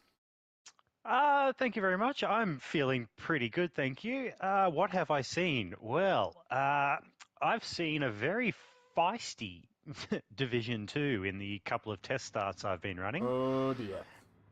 Yes, yes. To their credit, though, there has been a lot of improvement into the behaviour in the first couple of corners on lap 1. So, Hoping for no red flags tonight, I hope. I would rather not. I don't like doing it. No, it's one of those things. But, yeah, it sounds like we might get more of the same of what we saw in Division 4 then. Hopefully not. Hopefully these guys have learned enough in the test starts, in the practice session, and they can keep it all together. Yeah. I have faith in them. Don't let me down, boys. Don't let me down. I'm excited for this one too. The dynamite combination of cruising and lunacy for Blacklight Motorsport that we saw at round 1 at the Nürburgring, and the Ferraris in one of the very, very left of field choices for this season. Very excited to see what they can accomplish here around this track, because that's probably not going to be one of their strongest tracks. But here we go. Once again, to refresh any new viewers of what's going on, we're looking at a race around Daytona road course tonight. We're on to Division 2, so we'll start in the middle of the night and move into the daytime about halfway through the race. Catch the sunrise, catch some rays, get your cameras out, snap some selfies here at Daytona in Florida. Softs and mediums required for our drivers tonight. Both mandatory, so they will have to do at least one stop. We did think up until this point that the 2-stop was the best strategy, but as displayed in Division 4, as won by a Nissan GTR doing a 1-stop strategy, perhaps there's more to the strategy than we first thought. So, I think we might be ready to rock and roll with qualifying for Division 2. How are we looking, Carbonboy? We are looking pretty good. I was waiting for a 5-minute interval then, but seems like we do need to do a 5-minute interval. I'm sorry. I was so keen to get going. In any case, never mind. We'll get into that right now, and we'll be right back with Division 2.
Welcome back, ladies and gentlemen. We are ready to rock and roll for Division 2 here at Daytona Road Course in Florida. It's a great day to be here, and it is, of course, the middle of the night here now, and we are ready to go and kick these guys off for qualifying, and we're looking forward to catching the sunrise in the middle of the race. So if you missed Div 4, you can scroll back on the cursor here on YouTube to catch that action. But we recommend catching the qualifying for Division 2 first, and the current live action that we've got on the go. Very exciting. Division 2 really let us have it last week. Last round. Very, very stacked division. A lot of quick drivers up and down it, and really hard to pick a winner. So, for those of you who remember who is in Division 2, because we are only 2 rounds into the season, people aren't that familiar with the grids yet, make sure you drop your prediction for pole position and for the race win in the chat now. Let us know who you think's going to do it, and if it's going to be a Supra or not. I don't think we have many Supras in this race, actually. There's only a couple. Probably the least that we've had across all the divisions so far in the broadcast and in last week's round as well. For Group A, Division 1 and Division 3, plenty of Supras up and down the grid, but here in Division 2, not so many. A lot of variation in the cars, so very exciting. Might see a different car on the top step, much like we did in Division 4, which was great to see. So, Carbonboy, are we ready to rock and roll? We are ready to rock and roll indeed. The button has been pushed. We are about to kick off qualifying. Here we go then. Qualifying for Division 2. Drop your predictions down the bottom. I don't know who's going to take my it. prediction. Yeah, I want to hear it. Let's go. I'm going to put in my prediction. Supra 1, Supra 2, GTR 3. Ooh, okay. So going by manufacturer as opposed for the driver. I presume you know who's in which Supras though. I have been keeping an eye on the practice sessions that these guys have been doing for the last hour and a bit and seeing who's fast, so I don't want to give away too much just yet, but given that there's only 3 Supras in this race, you might be able to work out which one's which. Alright, well, eyes on Lenosis then, no pressure. But you're one of those Supras, so you better be up the top step. So let's have a look at our grid for Division 2 tonight. So Dadson in P1 at the moment in the Mercedes with the yellow banner that signifies a division champion from last season. Look at that bright yellow banner, looks fantastic. In the Mercedes, as we saw in the first race, clearly it can do something because we were expecting it to be tootling around the back, but VF really put in a bid for a podium in the last race. An unfortunate event ended that particular dream, but he really made it work. So could expect much of a similar result from Dadson in that beautiful Bacchus liveried car. Lenosis P2 in the Supra for the APR Automotive team. I forget the name of the actual team. Obsession. Obsession. That's it. I'm sorry. It doesn't say Obsession anywhere on the car, so I can't tell. So I always go by APR. I'll give you that one. One. Thank you. No, that's good. So the Obsession Motorsport Supra, Lunacy, in the first of the 2 Ferraris for Blacklight Motorsport. Another car that doesn't have the team name on the car anywhere that I can see anyway. Just has the ammo decals. Karen, team owner for Deeds and the BRZ. Just quietly, the Lunacy has come into the pits to change to the soft tyres, so it seems like he's going to be running the medium tyre first for his race strategy. So that's quite interesting because he does have an opportunity to change that before the race begins, but perhaps he hasn't accounted for that, or perhaps he just didn't change them and he was just practicing on them. We don't know, but it's possible he might be starting on the slower tyre. So, Evil Evo 9 in the Alfa Romeo 4C for Doghouse Motorsport. Same one we saw in race 1, driven by Petey Pops. So he'll be looking to outperform his teammate in terms of final result, but hopefully not inherit the luck that PD Pops had in that first race, being turned around in the late stages of the race. Race fan in the CP Motorsports McLaren, another beautiful blue livery by the CP Motorsports team, that high budget. Really coming into play here on display under the lights at Daytona. DP Mario in P6 came under a little bit of scrutiny last round with a very, very late move on the final lap on a couple of drivers at the Nürburgring GP. So he'll be hoping to renew his reputation around here at Daytona in the Nissan GDR. So again, one of the better performing cars around here. We obviously saw it win in the first race tonight, so definitely something that can be done with that vehicle. Old Wakey in the Supra for Kraken Esports. And P7, Crazy Good Kung Fu in the Porsche. Not a great debut last round, at Nürburgring GP. However, he did make a fantastic debut in the comms box last week. And that was awesome to see. So we'll see how he goes tonight on track at Daytona. Perhaps he can do better than he did in round one. Pat Star, the second of the Doghouse Motorsport cars, go for a pass here on the way to the line. A fantastic time there from Pat Star. And it looks like everyone's crossed the line and set the time. I think we missed a couple of guys. Salazar Black in P9 in the Porsche for ICE Esports. Karen finds himself off track. Dadson Cruisin, who is yet to set their first time, comes in. No, sorry, has set the first time. Goes through T1 in the Black Light Ferrari, and Lunacy P13 on their first flying lap.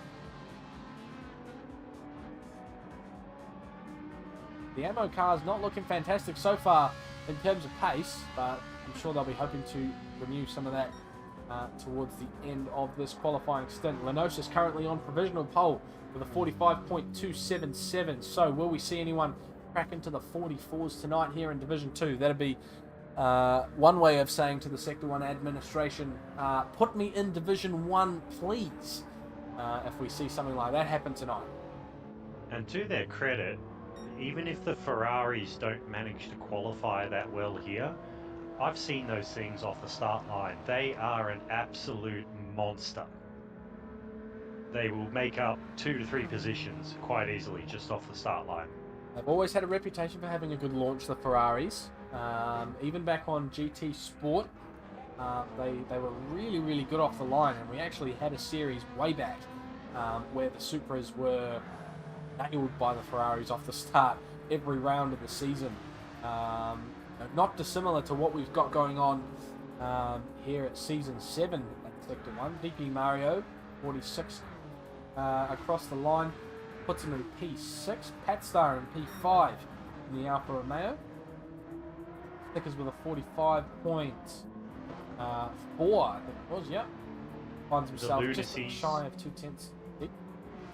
The Lunacy's just put himself up into P9 with a fairly solid lap of a 146.3. 146.3, so his first banker on the board. He'll be shooting for a 45 now, I think. Behind Crazy Good Kung Fu in the Porsche. Got himself a 46.293. Race fan into the pits for a fresh set of boots. So he'll get probably he'll get one or two flying laps. I think he'll...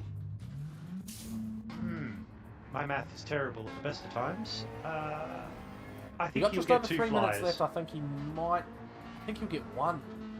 I think he's going to get one, but we'll wait and see. Lenosis out front on an out lap. Supra for Obsession Motorsport. Got it right this time. There you go. Don't even worry. What are your thoughts in regards to pitting for a fresh set of tyres with a 10-minute qualifier? Well, with this race, we did a bit of calculating for ourselves for round 1 last week, for this race last week, and it was kind of neither here nor there going for the soft tyres. They do give you a slight benefit if you do get them, but you ride off, 1 lap, or 2 laps rather. You lose 2 opportunities essentially in the qualifying session instead of another lap. And around here, the tyres are not necessarily the most essential part of your lap.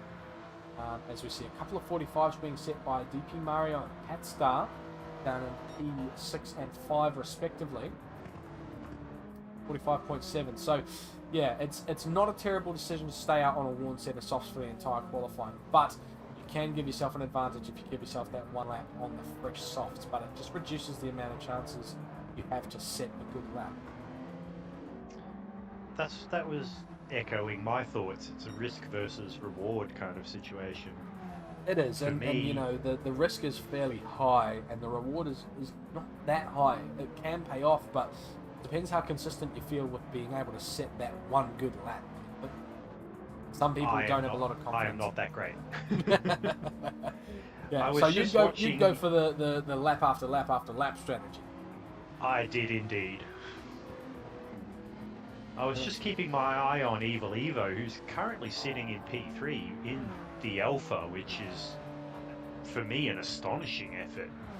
And he was purple until he had a little bit of a mishap coming onto the outfield, which I was is going to say unfortunately... he's got a Nissan GDR breathing down his neck. I think there's DP Mario behind him, so he's going to have to do something about that. But yeah, the Alpha's flown under the radar a little bit in terms of selection on the way into the season. Unfortunately for these guys, in the most recent update, sorry, not the most recent update because we just had one last week, but the update before that, the Alpha did receive an increase in weight, which has slowed it down slightly. But still a very good car, and we've seen some great performances from it so far this weekend, with, of course, Petey Pops having a fantastic performance in Division 4, just having a little bit of bad luck causing him to lose out on a great finishing position.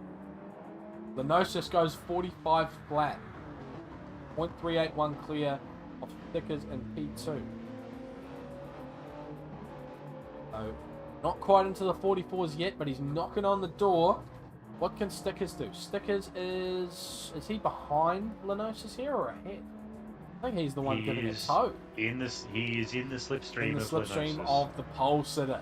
Oh, Stickers, you are a strategy genius. Look at this.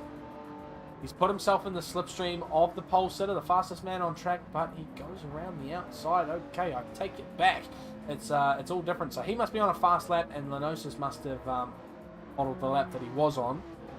But not to be discounted here, old Wakey, who has slotted himself into P3, is in DP Mario's slipstream. So he's got a big fat GTR in front of him. Punching a big old hole in the air, and that GDR is not going to be slow either because it's got an Alpha around in front of it. I think what we might have seen here from Lenosis is a hesitancy to give Stickers the tow onto the back straight. Wakey's going to pick up a penalty for that. There you There's a go. half second. Good call. So Wakey's not going to set a good lap this time around. Stickers is 2 seconds down on his time. And Lenosis is he yielded through the infield, so he's going to be off the pace for this lap as well. So these guys will not improve. So it's going to be on Evil Evo to improve. Doesn't quite. DP Mario goes P5. Hatstar doesn't improve. Salazar Black not improved. Race Fan has set his final lap. Crazy Good Kung Fu coming around for the final time. Let's have a look at his sector split here. Oh, he got off the gas there. He's out of it. 54 off, so that's not going to be an improvement, I don't think. Lunacy coming to the line in the Ferrari, so the Ferrari's a little way down, unfortunately. At the pace Ferrari's of the not- Ruby. Ferraris are not having as good a qualifying as I thought they might. I didn't realise they suffer this much at Daytona. Well, it's a very power-heavy track, and the Ferrari is not the fastest car in a straight line. That's what it is. Detson has set his time. Cruisin has set his final time. Karen comes across the line. No improvement, and there we have it. There we go. That's qualifying run and done. Set for the grid to get going. Now let's have a look at the quali results. Refresh your memory. Have a look how the grid lines up. Lenosis takes pole position in the Supra for Obsession Motorsport. Got it right this time once again. With a 45.081. So not quite the 44 he would have been hoping for. But a fantastic time nonetheless. And absolutely nothing to scoff at. Stickers in P2 for Lightning Motorsport and team owner of Lightning Motorsport with a 45.462. A little bit off Lenosis there, so Lenosis will take a bit of comfort from that. And another Supra in P3 in the form of Old Wakey for Kraken Esports. 3 different teams on the front three positions of the grid here with a 45.530. Evil Evo in the 4C, the first alternative car. In P4 there with a 45.624. He'll be looking to jump a couple of cars off the line, as well as DP Mario in the GDR as well. Ozpatstar might have a bit of trouble making up positions at the start from so far behind the Supras, but he comes in at P6 with a 45.738. Salazar Black, the first of the ISA Porsches in the 911 RSR with a 45.961, takes P7. Race Fan, P8 in the CP Motorsports 650S GT3 with a 46.136, rounds out the top 8 and first 4 rows of the grid. Crazy Good Kung Fu in the ISA Esports 911 RSR with a 46.293, takes P9. Lunacy in the 458, the first of the two Blacklight Ferraris with a 46.393. Karen in the BRZ takes P11 with a 46.552. Cruisin in the second of the Blacklight Italias, 46.756, takes P12, and Dadson rounds out the grid in the Mercedes AMG GT3, 4/10 behind Cruisin in that Mercedes. So he won't be too happy with that quality result, but he'll be looking to make up positions at the start. The fastest starting cars at the back of the grid. What do you think of how our grid lines up, Carbonboy? Well, I got to say, 2 out of 3 ain't bad. I did pick 2 Supras to be in the top 3, and wasn't planning on it being 3 of them, considering there's only 3 in this division, well, at least in this race. The big surprise for me is Evil Evo in the Alpha. That is a phenomenal effort to put it on P4. That I'm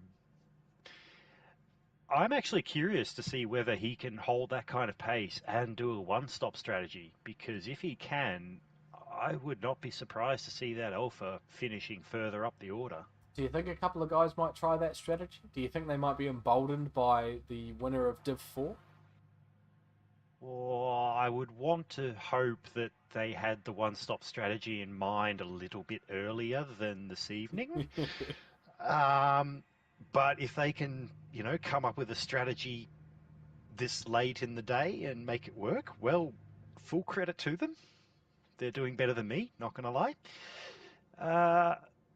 Looking through, I'd say a likely suspect to try that would probably be someone along the lines of Race Fan or CGK in the Porsche 911. Porsche, of course. Yeah.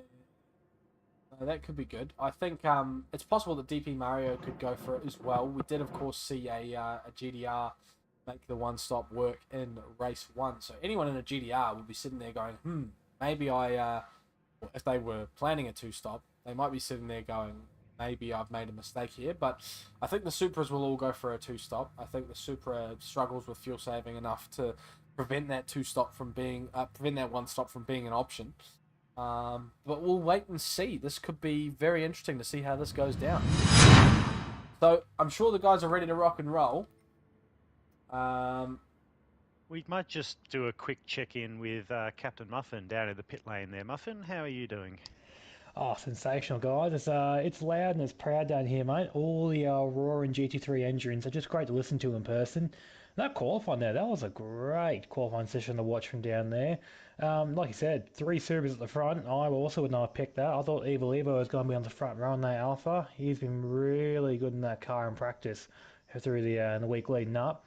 But overall, I think that grid is about roughly where I'd put it for the starting grid. I think the only discrepancies I'd see, like I said, would be the Ferraris. I thought they'd be further up, but with their magnificent launch off the line, I reckon they'll be at least P8 and P10 respectively before T1. Who do you think leads into T1, Muffin? Yes, I reckon in the T1, I reckon Stickers will lead. Stickers to lead. So a Supra still. So Evil Evo probably not going to get all the way up past 3 Supras there? I just feel with him being in the second row, starting on the outside, he might get checked up by the cars in front just being big. And even though this is an oval track, it's meant to be wide for cars to go fast and go side by side. Off the start, it can be hard to find space and cleanly get by people around the outside. It's a challenge until you start to turn into turn 1 when the wall goes away. But I could be wrong. I hope I'm wrong, because I'd love to see an Alpha go around the outside and take the lead of the race. but I just think that Stickers will be able to get the lead of the race going to the T1. Any word from your teammate Race Fan in the CP Motorsports McLaren? Do you have any thoughts or feelings from him? I think in practice, we discussed strategy before the race, more or less. I just showed him all the information I'd gathered from my race my race last weekend, I should say. Passed on the best I can. I think the car itself, the Group 3, still getting used to it. It's something pretty different for him, but overall, he's doing all right with it, and I feel like he's starting in 8th, but I reckon he'll finish higher than 8th. He's got a good race car beneath him. All right, looking forward to it. So, starting P8, Race Fan for CP Motorsports in a ISA sandwich between the two Porsches. And, of course, the roaring Ferraris way down the bottom with the fantastic starts that we know that they have off the grid. Could be looking to cause some trouble into Turn 1. And, of course, keep your eye out for Evil Evo, who will probably challenge those Supras on the way down to Turn number 1. So, a reminder to those of you who may have forgotten. I've had a few drivers just come tearing out of the toilets next to pit lane, throwing their race suits back on. They are back in the car, and they're fired up and ready to roll. All right, let's kick this off. And while that's all underway, let's have a quick look at our race requirements. Soft and medium tyres, both mandatory. And we're looking at a transition into day as we go through this race here. It's going to look fantastic on your screen, so get your cameras out. Make sure you catch that sunrise with the cars in the background. Should be awesome.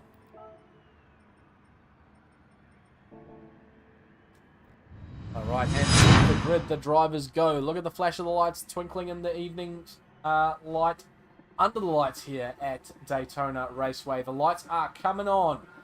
Ready to rock and roll. 5 lights on the grid. Out they go, and we go racing here. 3 Supras at the front, and look at the Ferraris at the back. They're absolutely flying past these cars. The GDR of DP Mario as well, looking for a move here, actually gets past the Alfa Romeo there, and the Ferrari is all the way. Look at Lunacy up to P5. This is fantastic. On the outside, though, into Turn 1. Here we go, through we go, and one of the Ferraris has gone round back there.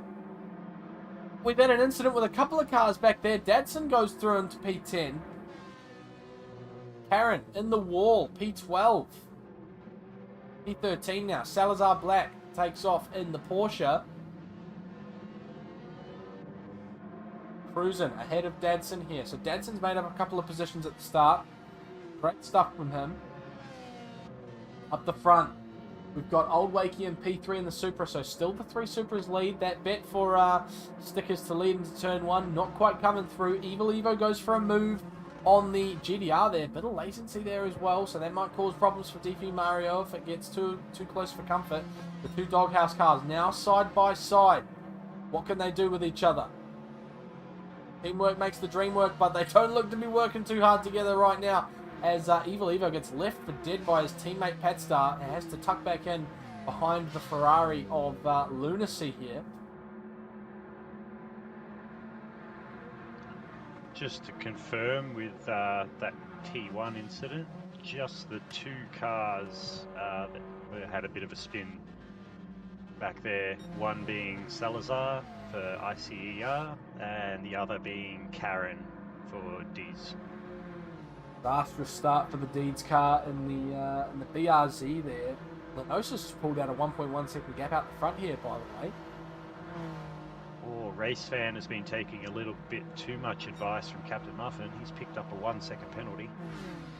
See that actually. So there we go. Back he goes behind Dadson, who's got the better of Cruisin. Great driving so far from Dadson. That holds it into T1 as well. So P9 now for Dadson. On the ascension through the field. Oh, this is a Let's have a look at the start once again. So we're on board here with Dadson behind the Ferraris and the Porsches. Here we go into Turn 1. Look at that. Look, a lot of contact. The CP Motorsports car pinballing off the car on the inside. And into the wall on the inside goes the ISA Esports car. And Karen gets turned around, unfortunately, in the aftermath. That's what happened at Turn 1. This little pack here for 4th, 5th, 6th and 7th is going to be a very, very spicy thing to watch. Those 2 Alphas are going to have to work together if they want to get away with this one. going to be an interesting run to the bus stop here. Those doghouse cars look beautiful though, don't they? They do look fantastic. They've probably got the best Community Series livery as well. Have you seen their take on the Kmart car? Oh, sorry, Red Bull. It's Red Bull, isn't it? I will be honest, I didn't see the side of a lot of the community cars. I saw the back of a lot of them.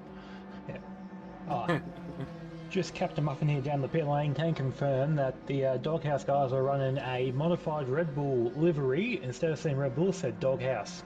Yeah, it looks fantastic. It's such a good rendition. I love to see it. So working together now, bump drafting down the straight here. So that's what it's all about here between these guys. Pushing down to turn one, no moves being made. Teamwork makes the dream work, baby. The Stranger will be loving watching that. Team owner for Doghouse, of course. The Stranger, who was racing last week, I believe, in Division 3, if I'm not mistaken. That is correct.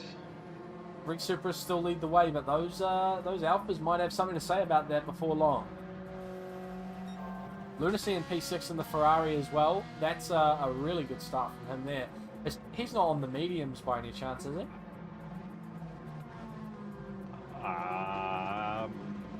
I'm not sure. Yeah, why not? Let's drop it. He is on the mediums, and he is also on the grass. Yep. Good recovery, though. Yeah, how he did not lose it there. Hey. Yeah, we might have to take the camera off him before long because Yeah, let's leave Lunacy alone for a little while. Let's just say that my prediction with qualifying of him starting on the mediums was correct, and we will leave it at that. And while we're on the subject, there is two other drivers on the medium, and they would happen to. Yes. I'm going to guess the first are... one being Cruising, because teammate probably on the same strategy. Negative. Ooh, terrible guess from Atom. That's one strike. Best of three. Karen. I'm going to hope it's Karen, because Karen got turned around at the start. That's what he needs. But a strategy line. Also negative. Oh, I'm not good at this. Dadson's my final guess. Wop wop. All out of guesses. No, the three medium runners just so happen to be the Lunacy in P6, CGK in P7, and DP Mario in P8. Oh wow, so they've all had a fantastic start here. Right in front of each other as well. Dadson in P9 there. Needs to get past them then. Race fan currently sitting in P10 with a bit of clear air either side. Purple sector as well with that first sector split there. CP Motorsports looking good. Fantastic looking car, that one. I really love to see it around. Such a simple livery, but it's pulled off so well on that car. And McLaren's, you know, they just look good. So fantastic choice from CP this. I am curious to see how many laps these Division 2 guys will pull out from the medium tyre. Whether they will go with around the 5-lap mark, like a few of the drivers in Division 3 and Division 1 did, or whether they might want to stretch it out a little more. Well, the general gist was 10 laps per soft stint, which would suggest then you only get 5 laps to run the mediums. But it might be a little bit different for some of these mid-engine cars. The Ferrari in particular has never been kind on its rear tyres, so we might see them pit a little bit earlier to get off the softs onto a fresh set. We may have a bit of a move going into turn 1. Oh, no, maybe not. I was just watching DP Mario on CGK coming down the main... Well, it's not really straight, but coming towards the finish line, and he was in the slipstream of CGK. But rather than go for the overtake, he's elected to go for the bump draft. So maybe showing a bit of inter-team teamwork, or maybe he just knows he's on the medium and may not realise the guy in front of him is also on the medium. They do have very, very similar liveries. As you know, one might suspect that there is a connection between the two teams, but it is Black Rose and ISA Esports. And around CGK, currently P7 leading this trio of, in the middle of a trio of medium runners. Lunacy, of course, pulling away now, actually, into some free space. Two alphas in front as well. Still working together, still putting along, but losing a bit of time to the Supras out the front. Lenosis has pulled away to 2.6 seconds over Stickers, and Stickers can't seem to shake old Wakey here, so he's going to have a fight on his hands for what looks like the entirety of the rest of this race. Just keep an eye on the pit lane there, Muffin, for the end of this lap to see whether the Lunacy, CGK and Mario come in and switch out those mediums. Yes, sir. Right, some very interesting times being set here by Lenosis as well, leading the way in the Obsession Motorsport car. Got it right that time as well. There you go. Yay. 2:45 zeros in a row there. That is fantastic pace and fantastic consistency from behind the wheel of that Supra. So, awesome job so far for Lenosis. Hope to see more of the same. That's, you know, that's Division 1 pace if I've ever seen it. So I think really staking his claim here in this race. Old Wakey still not too far behind Stickers here as well. 9/10 currently on the border, though he drops out at the 1 second range there. If he can pull that back in the Alphas. Lap 6 tyre and fuel update. The top 3 Supras, not only are they identical modelled cars, their fuel and tyre situation is near on identical as well, with just under 50% fuel in the tank. Front tyres probably about 15% worn, same with the rear left. The rear right, on the other hand, getting a bit more punished, is probably at about 30% worn. Then kicking back to Patstar and Evil Evo in the Alphas, they are maybe 5% lower on the fuel, around the 40-45% mark.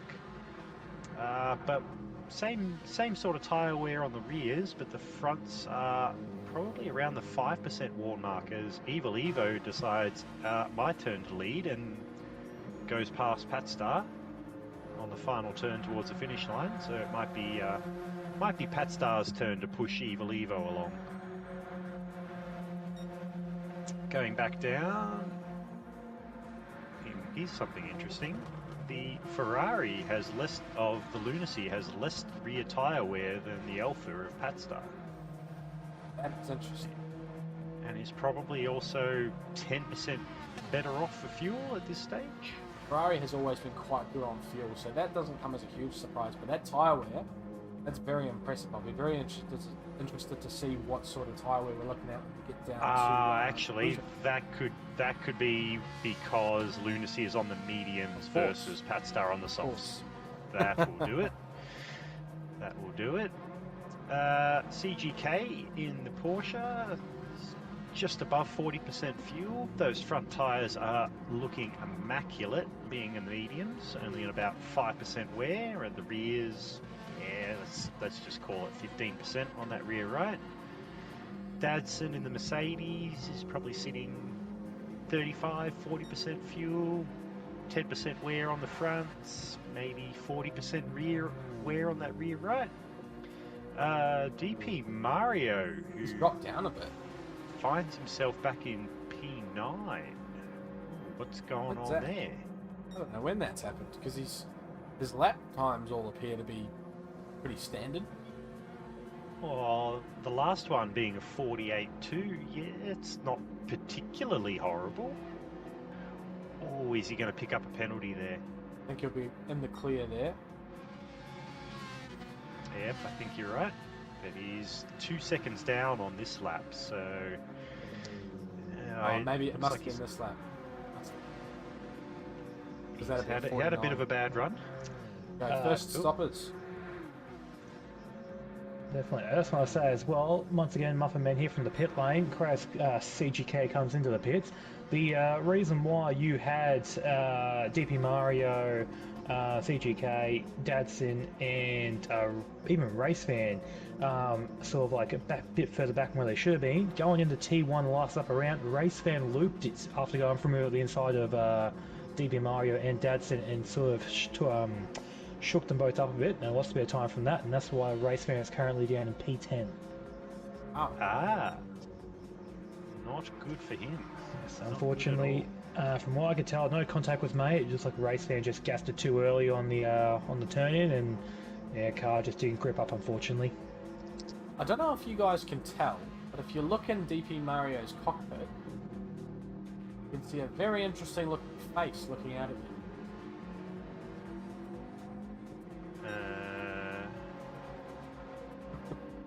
I'm sure you guys can see that on the broadcast at home.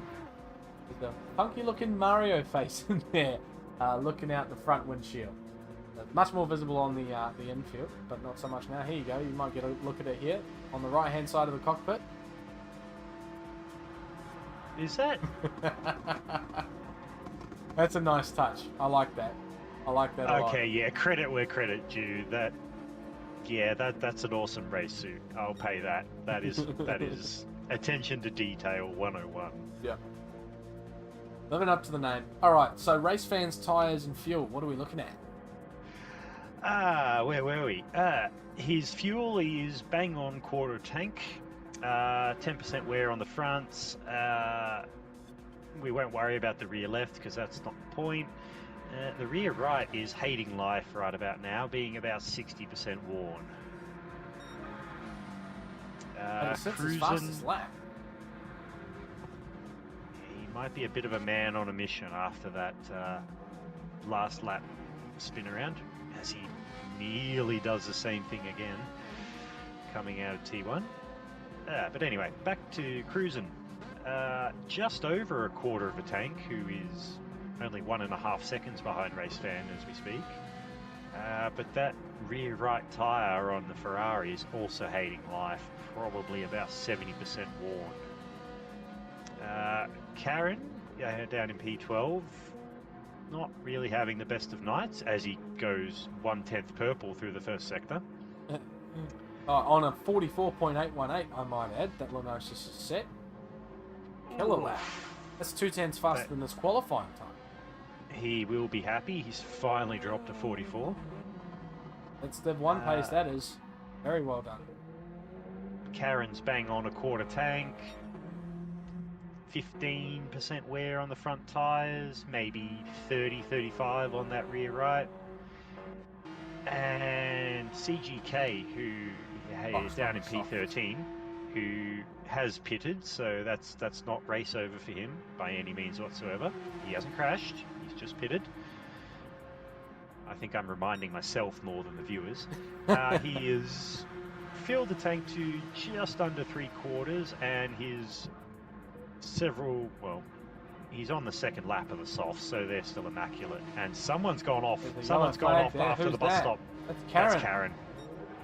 Karen has had a massive moment at the bus stop. He's picked up front aero damage, so he's obviously found a Have a wall look at a somewhere. replay. Oh, we didn't quite catch all of it, but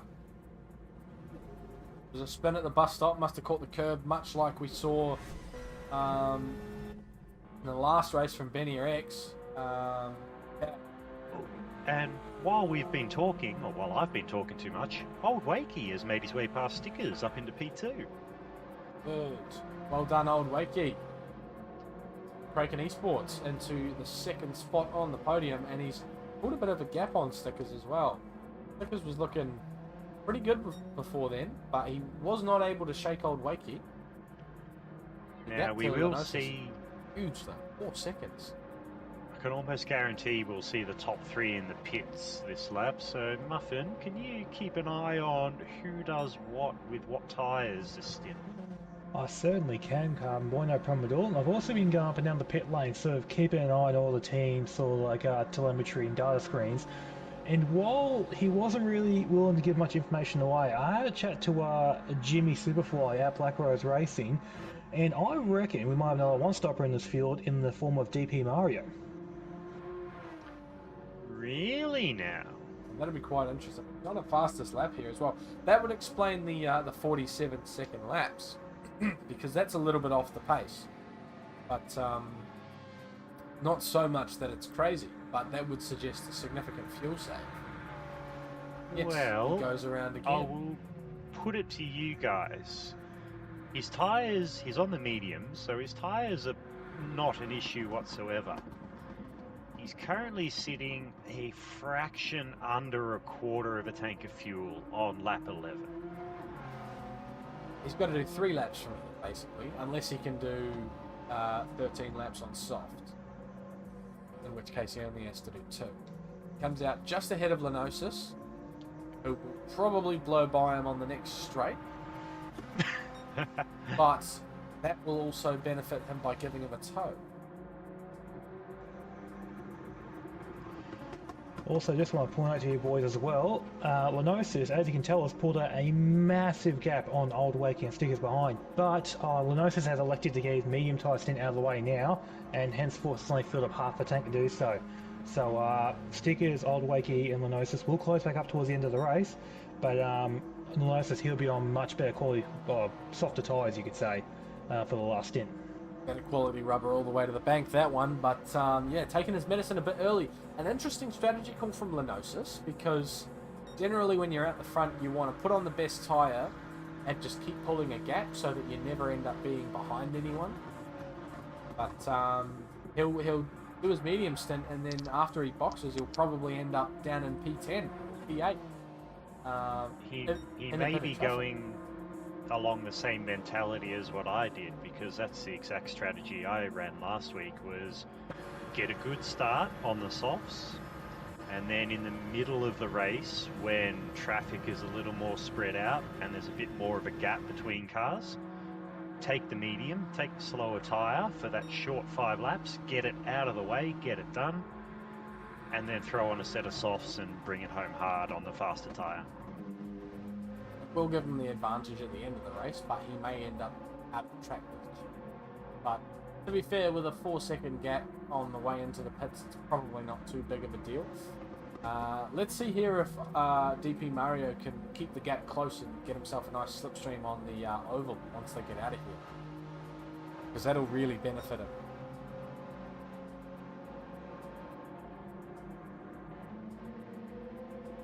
Patstar has also elected to take the medium tyre. The Lunacy has made his way past Evil Evo, who is currently under fire from CGK. Yeah, they're having a real tight battle through the infield section here. CGK has to yield. Looks to the inside though in the hairpin. Backs out of it. Forces the Alpha a little bit wide though.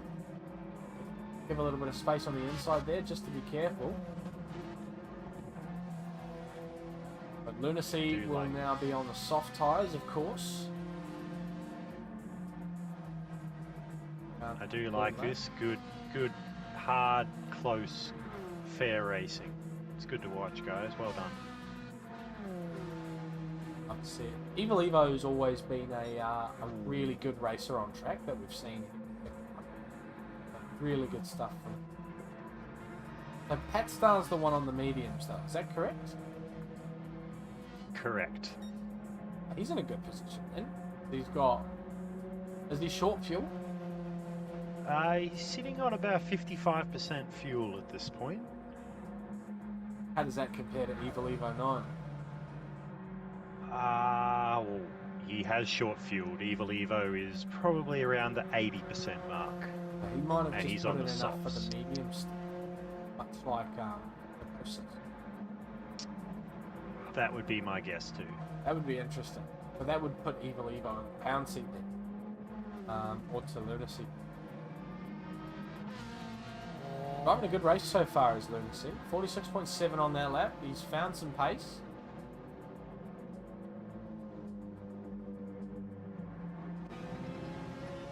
We've got Lenosis has pulled out 2.7 seconds to DP Mario, which Supra versus GTR here at Daytona. Not a huge surprise. I expect we'll see a pit stop this lap from Mario.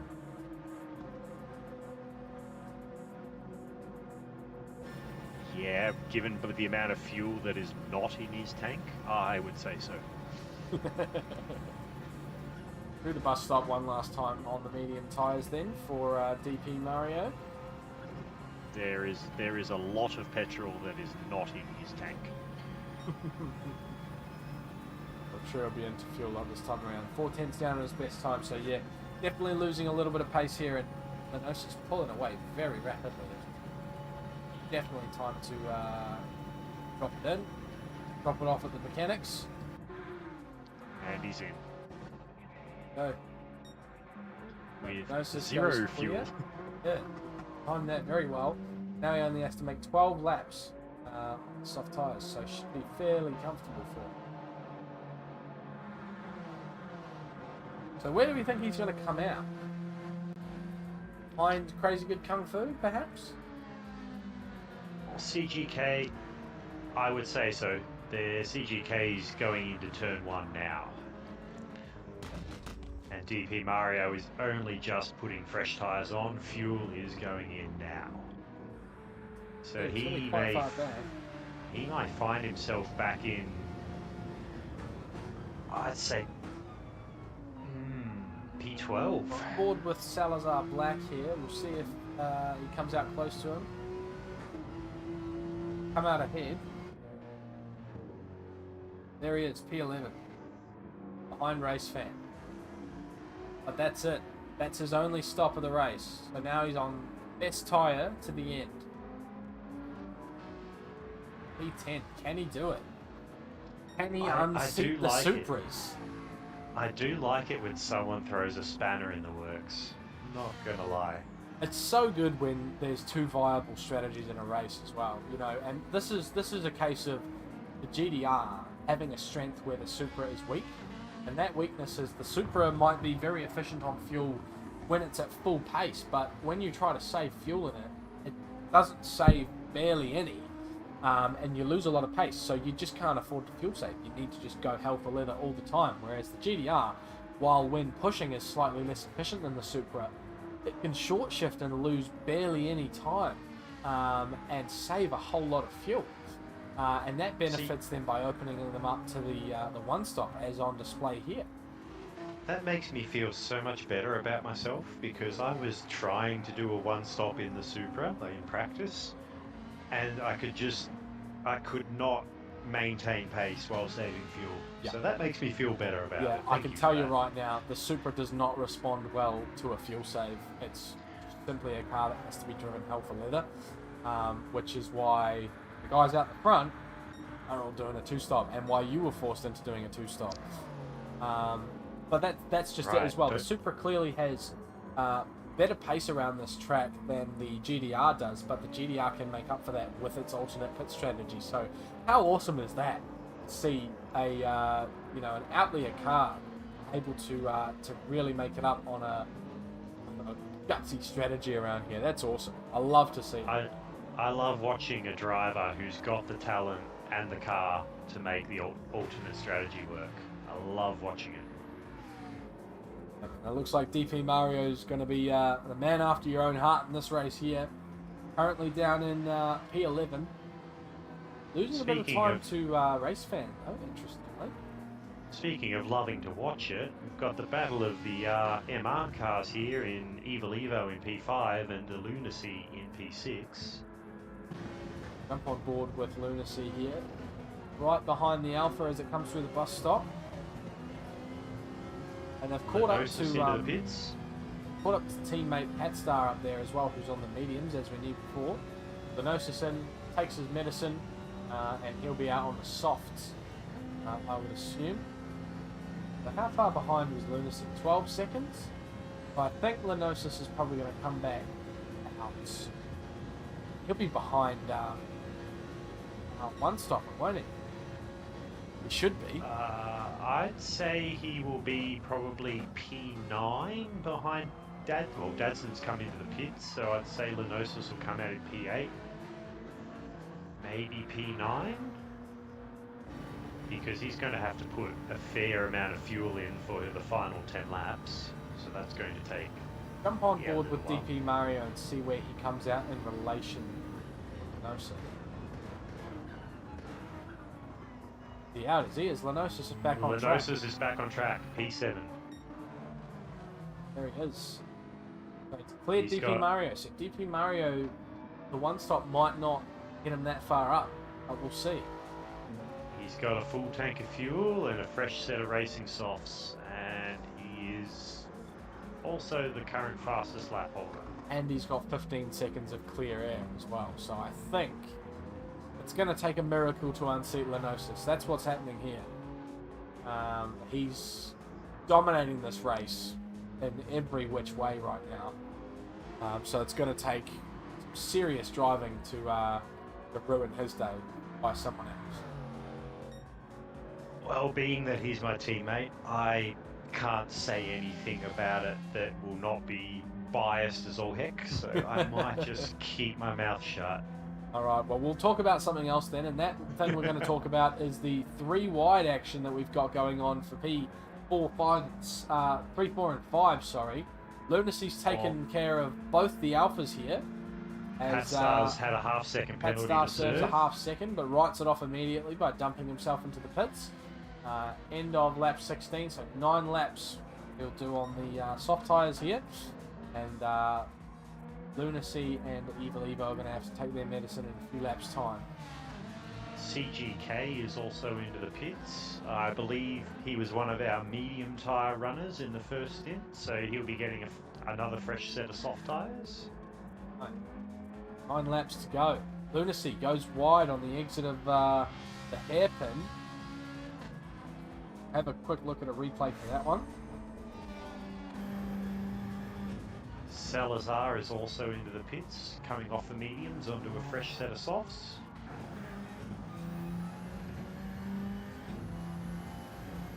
Don't know what.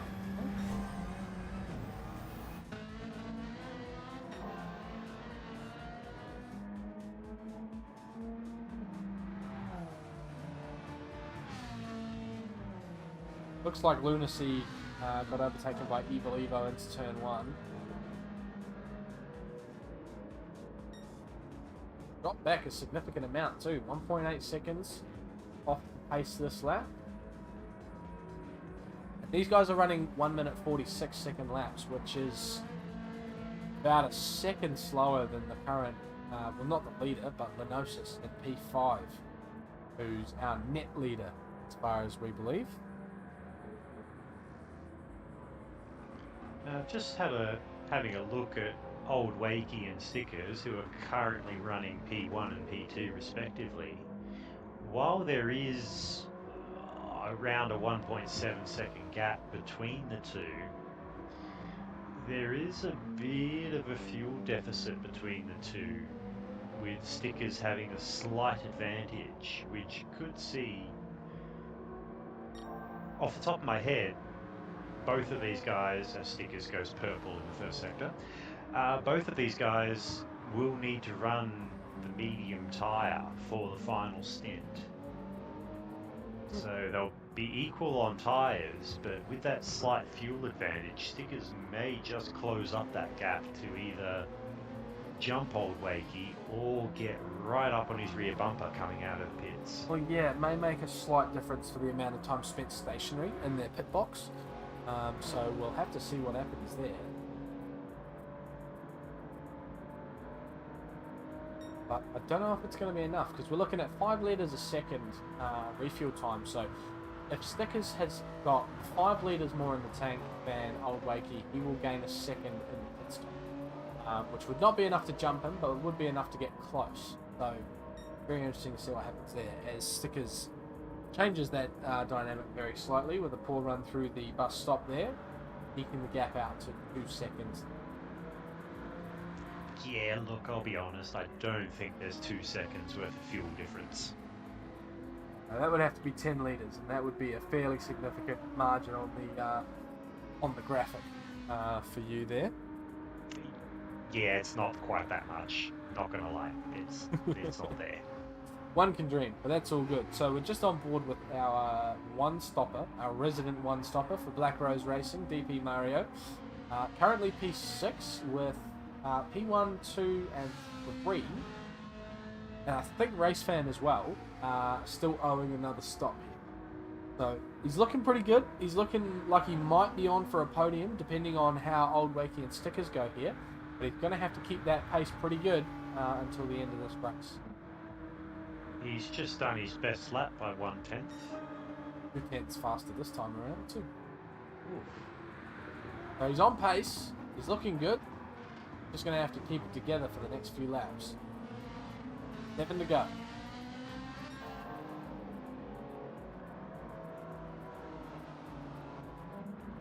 Evo finds himself in no man's land. 11 seconds of clear air in front, 16 seconds behind, but he does have a very determined Lenosis chasing him down. He'll be having his eyes on that Delta, I'm sure, for the remainder of this stint. So Evo's got a box onto the mediums. Is that correct? That is correct. And Race Fan. So I think this is going to be very interesting. I'm very interested to see where Stickers and Old Wakey come out. What could happen here is if Stickers catches Old Wakey and they fight for position, they might actually lose enough time to drop them behind DP Mario. So they're going to have to be careful how they play this, especially if Stickers catches up here. Running pretty quick, 45.2 that lap. And he's pulled back that gap from 2 seconds to 1.5, so... Evo's into the pits there. He will be coming on to the medium tyre. 6 laps on the mediums.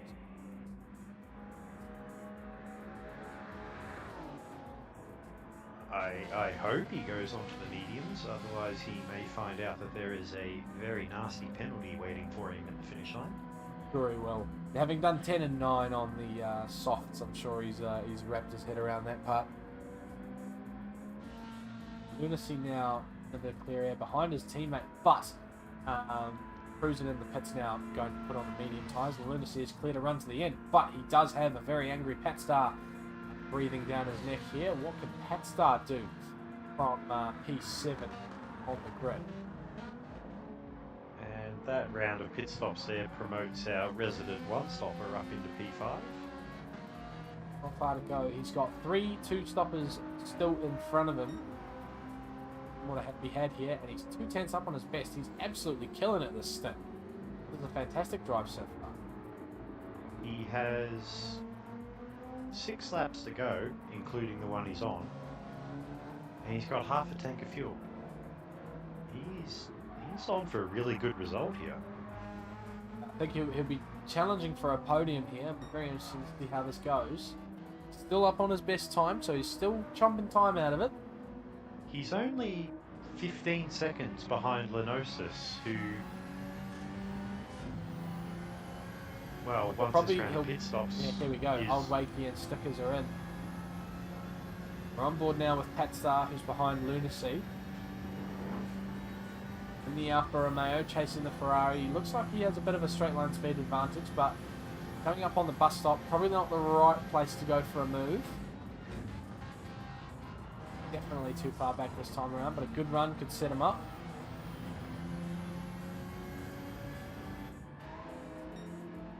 Have a look.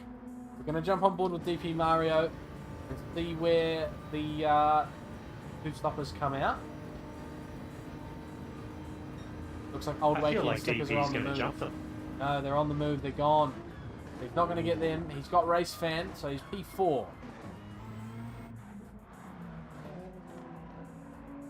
Look at Patstar and Evo. Patstar and Lunacy, and Patstar has gotten through, but he gets a switchback done on him by Lunacy through turn 1, and Lunacy takes back P6. Have a great race, these guys.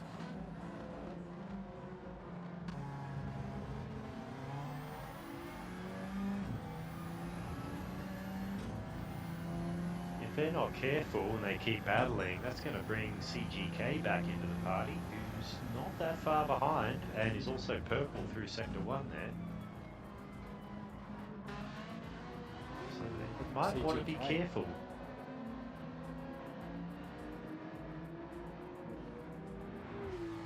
got enough fuel in the tank that he can just give it the beans and not have to worry. How are we at the front?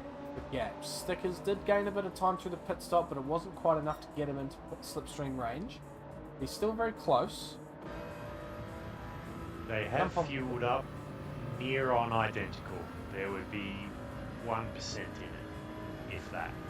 So he's made that deficit count in that case, because he's spent a little bit less time stationary. So that's good for Stickers, but he's going to have to work hard if he wants to get past old Wakey. They've been very close to each other from the start to the end of this race, so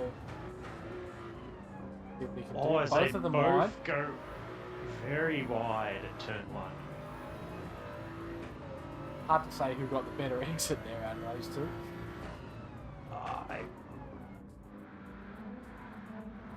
It's safe to say through...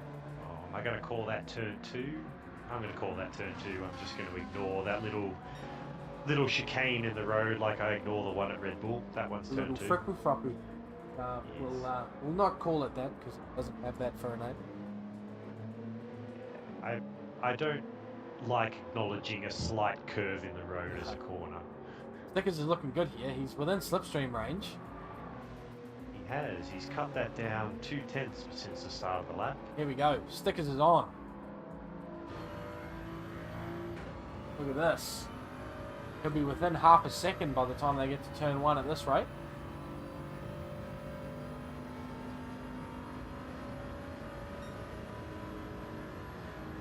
See what he can do. To the bus stop.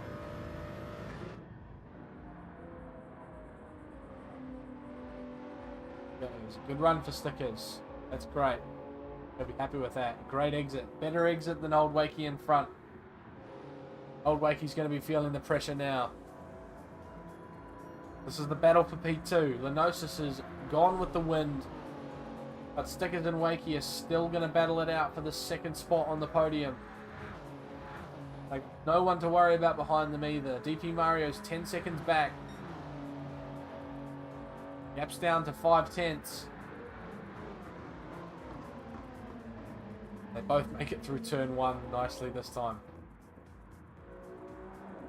Just something interesting that I've noticed. No, never mind. Carry on as you were. No, all good. Yep. But Evil Evo still 5 seconds clear of Lunacy, with Pat Star breathing down his neck. So it looks like Evil Evo might be locked into P5, but we'll see what Pat Star can do from here. Still battling with Lunacy. No result as of yet. They have cleared off from CGK a little bit.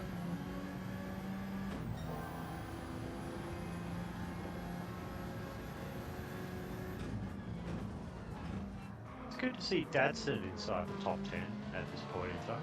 Yeah, 9th isn't too bad. He would have been expecting the worst, especially after that qualifying where he was right at the back of the grid. But he's cleared Race Fan, cleared Salazar, and Karen and Cruisin also down P13 and 12 respectively. He'll definitely be happy to be ahead of them, even though Karen's had a very, very unlucky race. Way down, 37 seconds behind Cruisin. Yeah, it's not been a good week for the Deeds Racing team owner. I don't think Deeds have had a good result all weekend as well. All of this round, rather.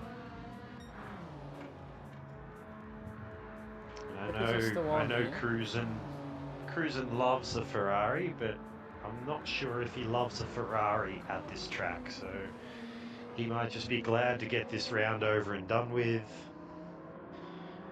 and anticipate a track that suits the car a little bit better. As we know, this track does favour the Supra a lot more than the others.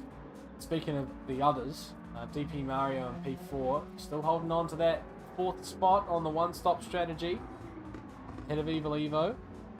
He's done well, has DP Mario. I think he was the butt of an incident in the early stages as well, so to recover from that, a fantastic job. Race Fan and Salazar going side by side into the braking zone for T1. Oh. Salazar on the doing inside. very well, Gets that holding the P10. inside line. Very nice. Very clean, very professional. Nicely done, gentlemen. Race fan's going to have to work for it. And he's going to have to work very hard, considering he's on medium tyres, whereas Salazar's on the softs.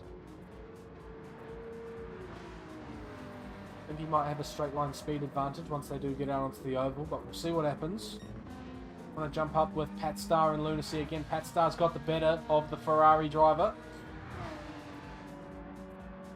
But look, what can Lunacy do? The outside, moves to the inside. Pat Star defending. Latency bumps him along, gives him a clear bit of track into the bus stop. Lunacy sideways. Maybe Lunacy is a man after my own heart and does not want to go side by side through the bus stop, which I'm a little biased in saying this is a very sensible idea. I have to agree with you there. Going side by side through that bus stop is a one-way ticket to the scene of the accident. I'd also like to point out, while we've got a moment, or do we, 44.6, the fastest lap of the race by Peter. Bit of contact into turn one. Lunacy's going to go through. The stewards' pens will click in unison through there, but they'll decide the fate of that later. The upshot is we have a Ferrari in P6 ahead of Pat Star in the Alpha in P7 after turn one on this final lap.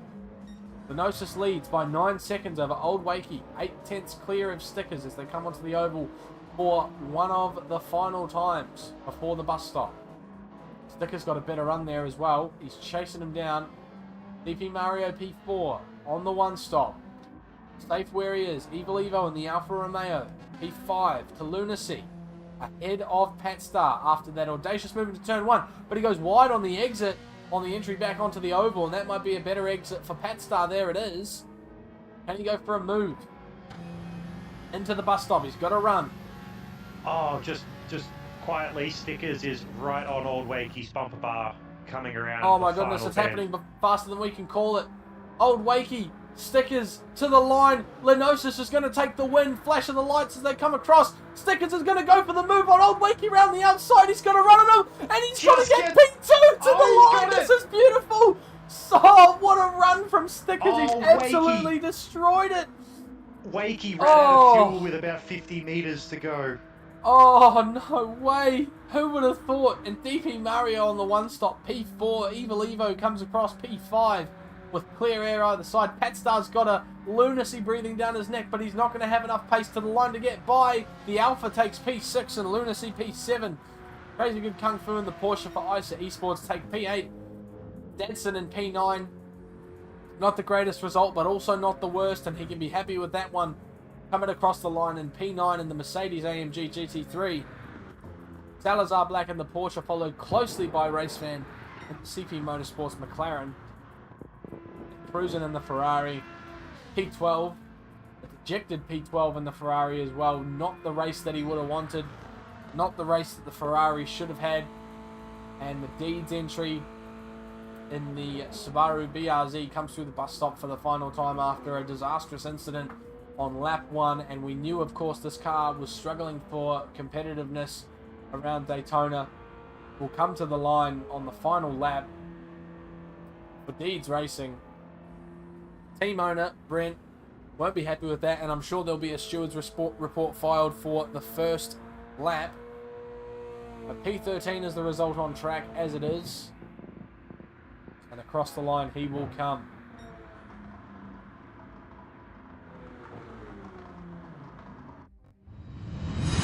There you have it. Div 2 and Daytona. Run and done. That is the end of our Roval escapades here at Sector 1. Be on to Brands Hatch the next round. One of my least favourite tracks on the season's calendar. Here are your results from Division 2, Round 2 at Daytona. Lenosis takes the win in this Supra with the fastest lap as well, a 44.640. Stickers in P2, also in the Supra for Lightning Motorsport. The team owner as well. P2, and rounding out the podium, Old Wakey in the Supra, beaten to the line by the Lightning Motorsports car with a fastest lap of 45.242. So very close, hard to split them. Stickers and Old Wakey with a fantastic battle from start to finish there. Even if there wasn't a lot of side-by-side, there was pressure from both sides all the way through, and only 2/10 separating them at the end. DP Mario on the one stop finishes 4th place in the GTR GT3 for Nissan and Black Rose Racing. Evil Evo in P5, followed by his teammate Oz Patstar, both in the Alpha 4C for Doghouse. A good day out for Doghouse, I think, here. And a good result for those two, with a little bit more luck than their teammate Petey Pops in Div 4 earlier this evening. Lunacy with a great result in P7 in the Ferrari 458 as well. Unexpected from many. The race pace of that car, not fantastic, but obviously the good start that we know it has got it up really far in the beginning, in the early stages. Crazy good Kung Fu in the 911 RSR, P8 there for ISA Esports. Move on to the second page, Dadson in P9 in the Mercedes AMG GT3. Probably a better result than he may have expected after qualifying right at the back of the grid in that car. Salazar Black in the 911 for ISA Esports finishes 2 positions behind his teammate in P10. Race Fan in the 650S in P11 will be disappointed with that one, but had a bit of bad luck and the strategy caught him out a little bit in the late stages. Cruising in the 458 Italia could not quite get it going tonight for Blacklight. He'll be disappointed with that one. And Karen with a bit of unfortunate incidents in the first lap.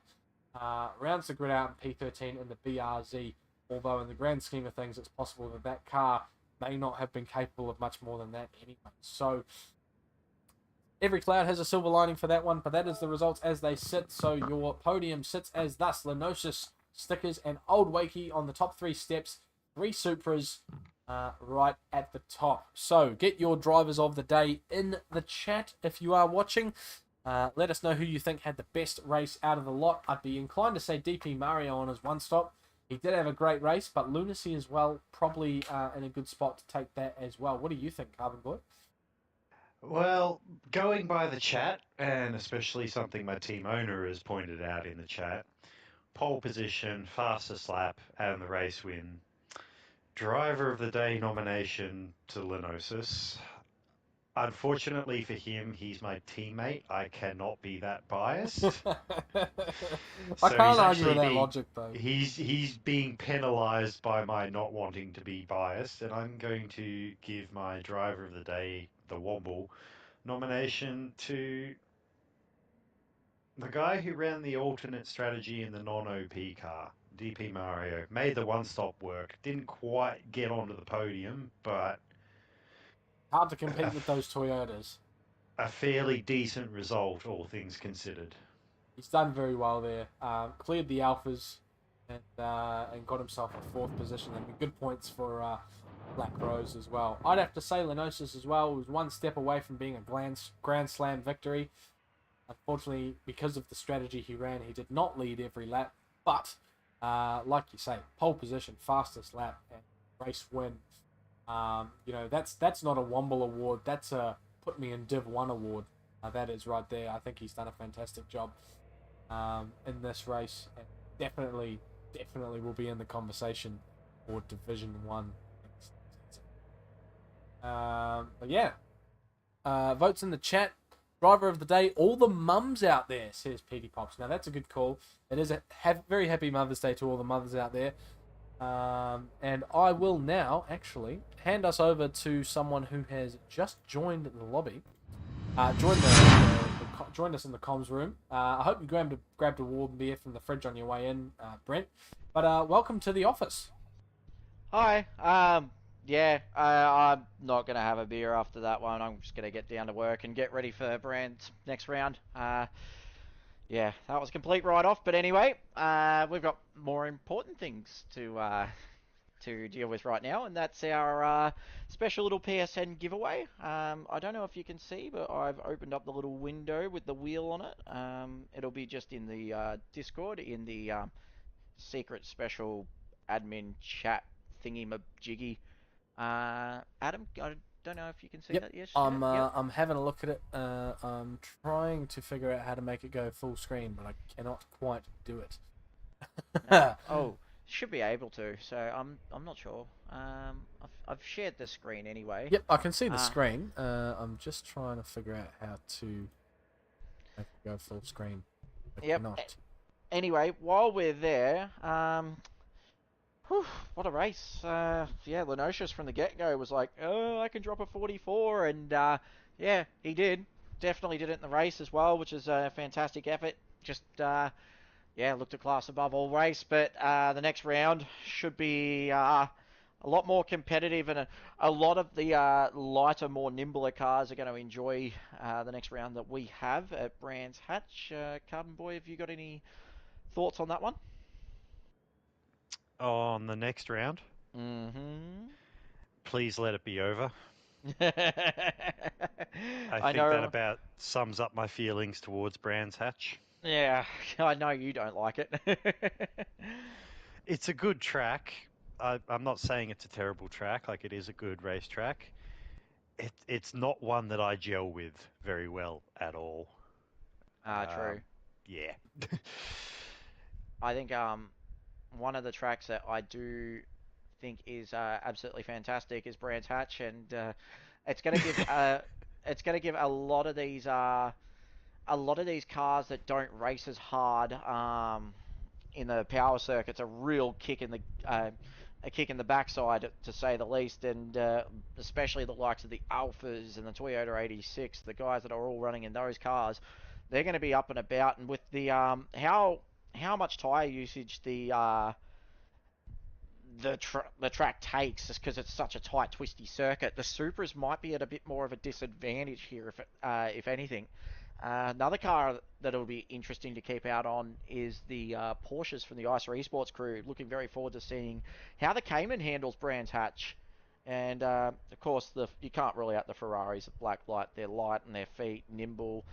They'll be pretty nifty around Brands, so looking very much forward to that one. I'm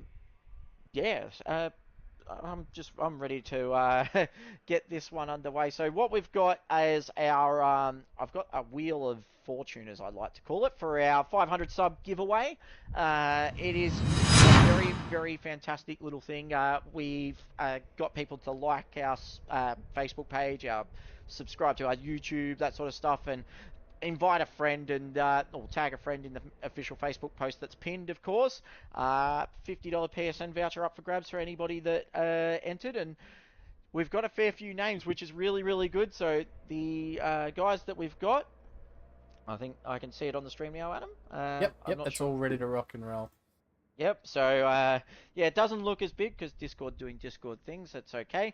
But, yeah, so this is as fair as it gets, by the way. We've got no bias. There are people from Sector 1, past and present, that have entered this, but there's also some people that have not done any of this. I have not rigged it to Morgan, by the way, so anybody that thinks it's rigged to Deeds, beep, no. And to make it all a bit more simpler, I've got a little shuffle button up the top right here, so I'm going to click this. Give me a number between 1 and 5. Say 3. There we go. I've made it a little bit bigger for you. Beautiful. Alright, so I'm going to click this 3 times. 1, 2, 3. There we go. Random names. And good luck to everybody that's entered. And on the line, $50 PSN. So I am going to spin this little wheel of ours and see where it lands. We apologise if you've got epilepsy. See who it lands on. Oh, no. No way! Oh, no. Oh no! I swear on my life, I did not rig this. You even pronounced it before the whole thing. Oh. Redraw. No, I back the fairness of the wheel. The wheel has spoken. So, yeah, looks like Morgan's the winner of our $50 PlayStation voucher. So I will be controversial. Controversial. It couldn't be any more. It couldn't be any more fair with 3 clicks of the shuffle button and it looks so rigged. I thought it landed on you, Karen. So no, Morgan, I'm okay with. No redraw. Carry on as you were. No, I took my name out of it for interest of fairness, of course, because I would have entered it about 10,000 times. But well done, Morgs. You've won yourself a $50 PlayStation voucher, and yeah. Congratulations. Clap, clap, yeah, clap. Nice work. Now, Morgan's just commented in the chat, what? And Lenocious says #rigged. Bum cracks lol. No, I swear on my grave I did not rig this. The shuffle button's up the top, clicked that 3 times and reeled it, so... Now I feel really rigged. #rigged is going to be trending in the Discord server, which, speaking of, if you're not in it and you're new to Sector 1, make sure you find the link to our Discord in the description down below, and next time we give away a prize such as this, maybe you can win it instead of the rigged Deeds driver.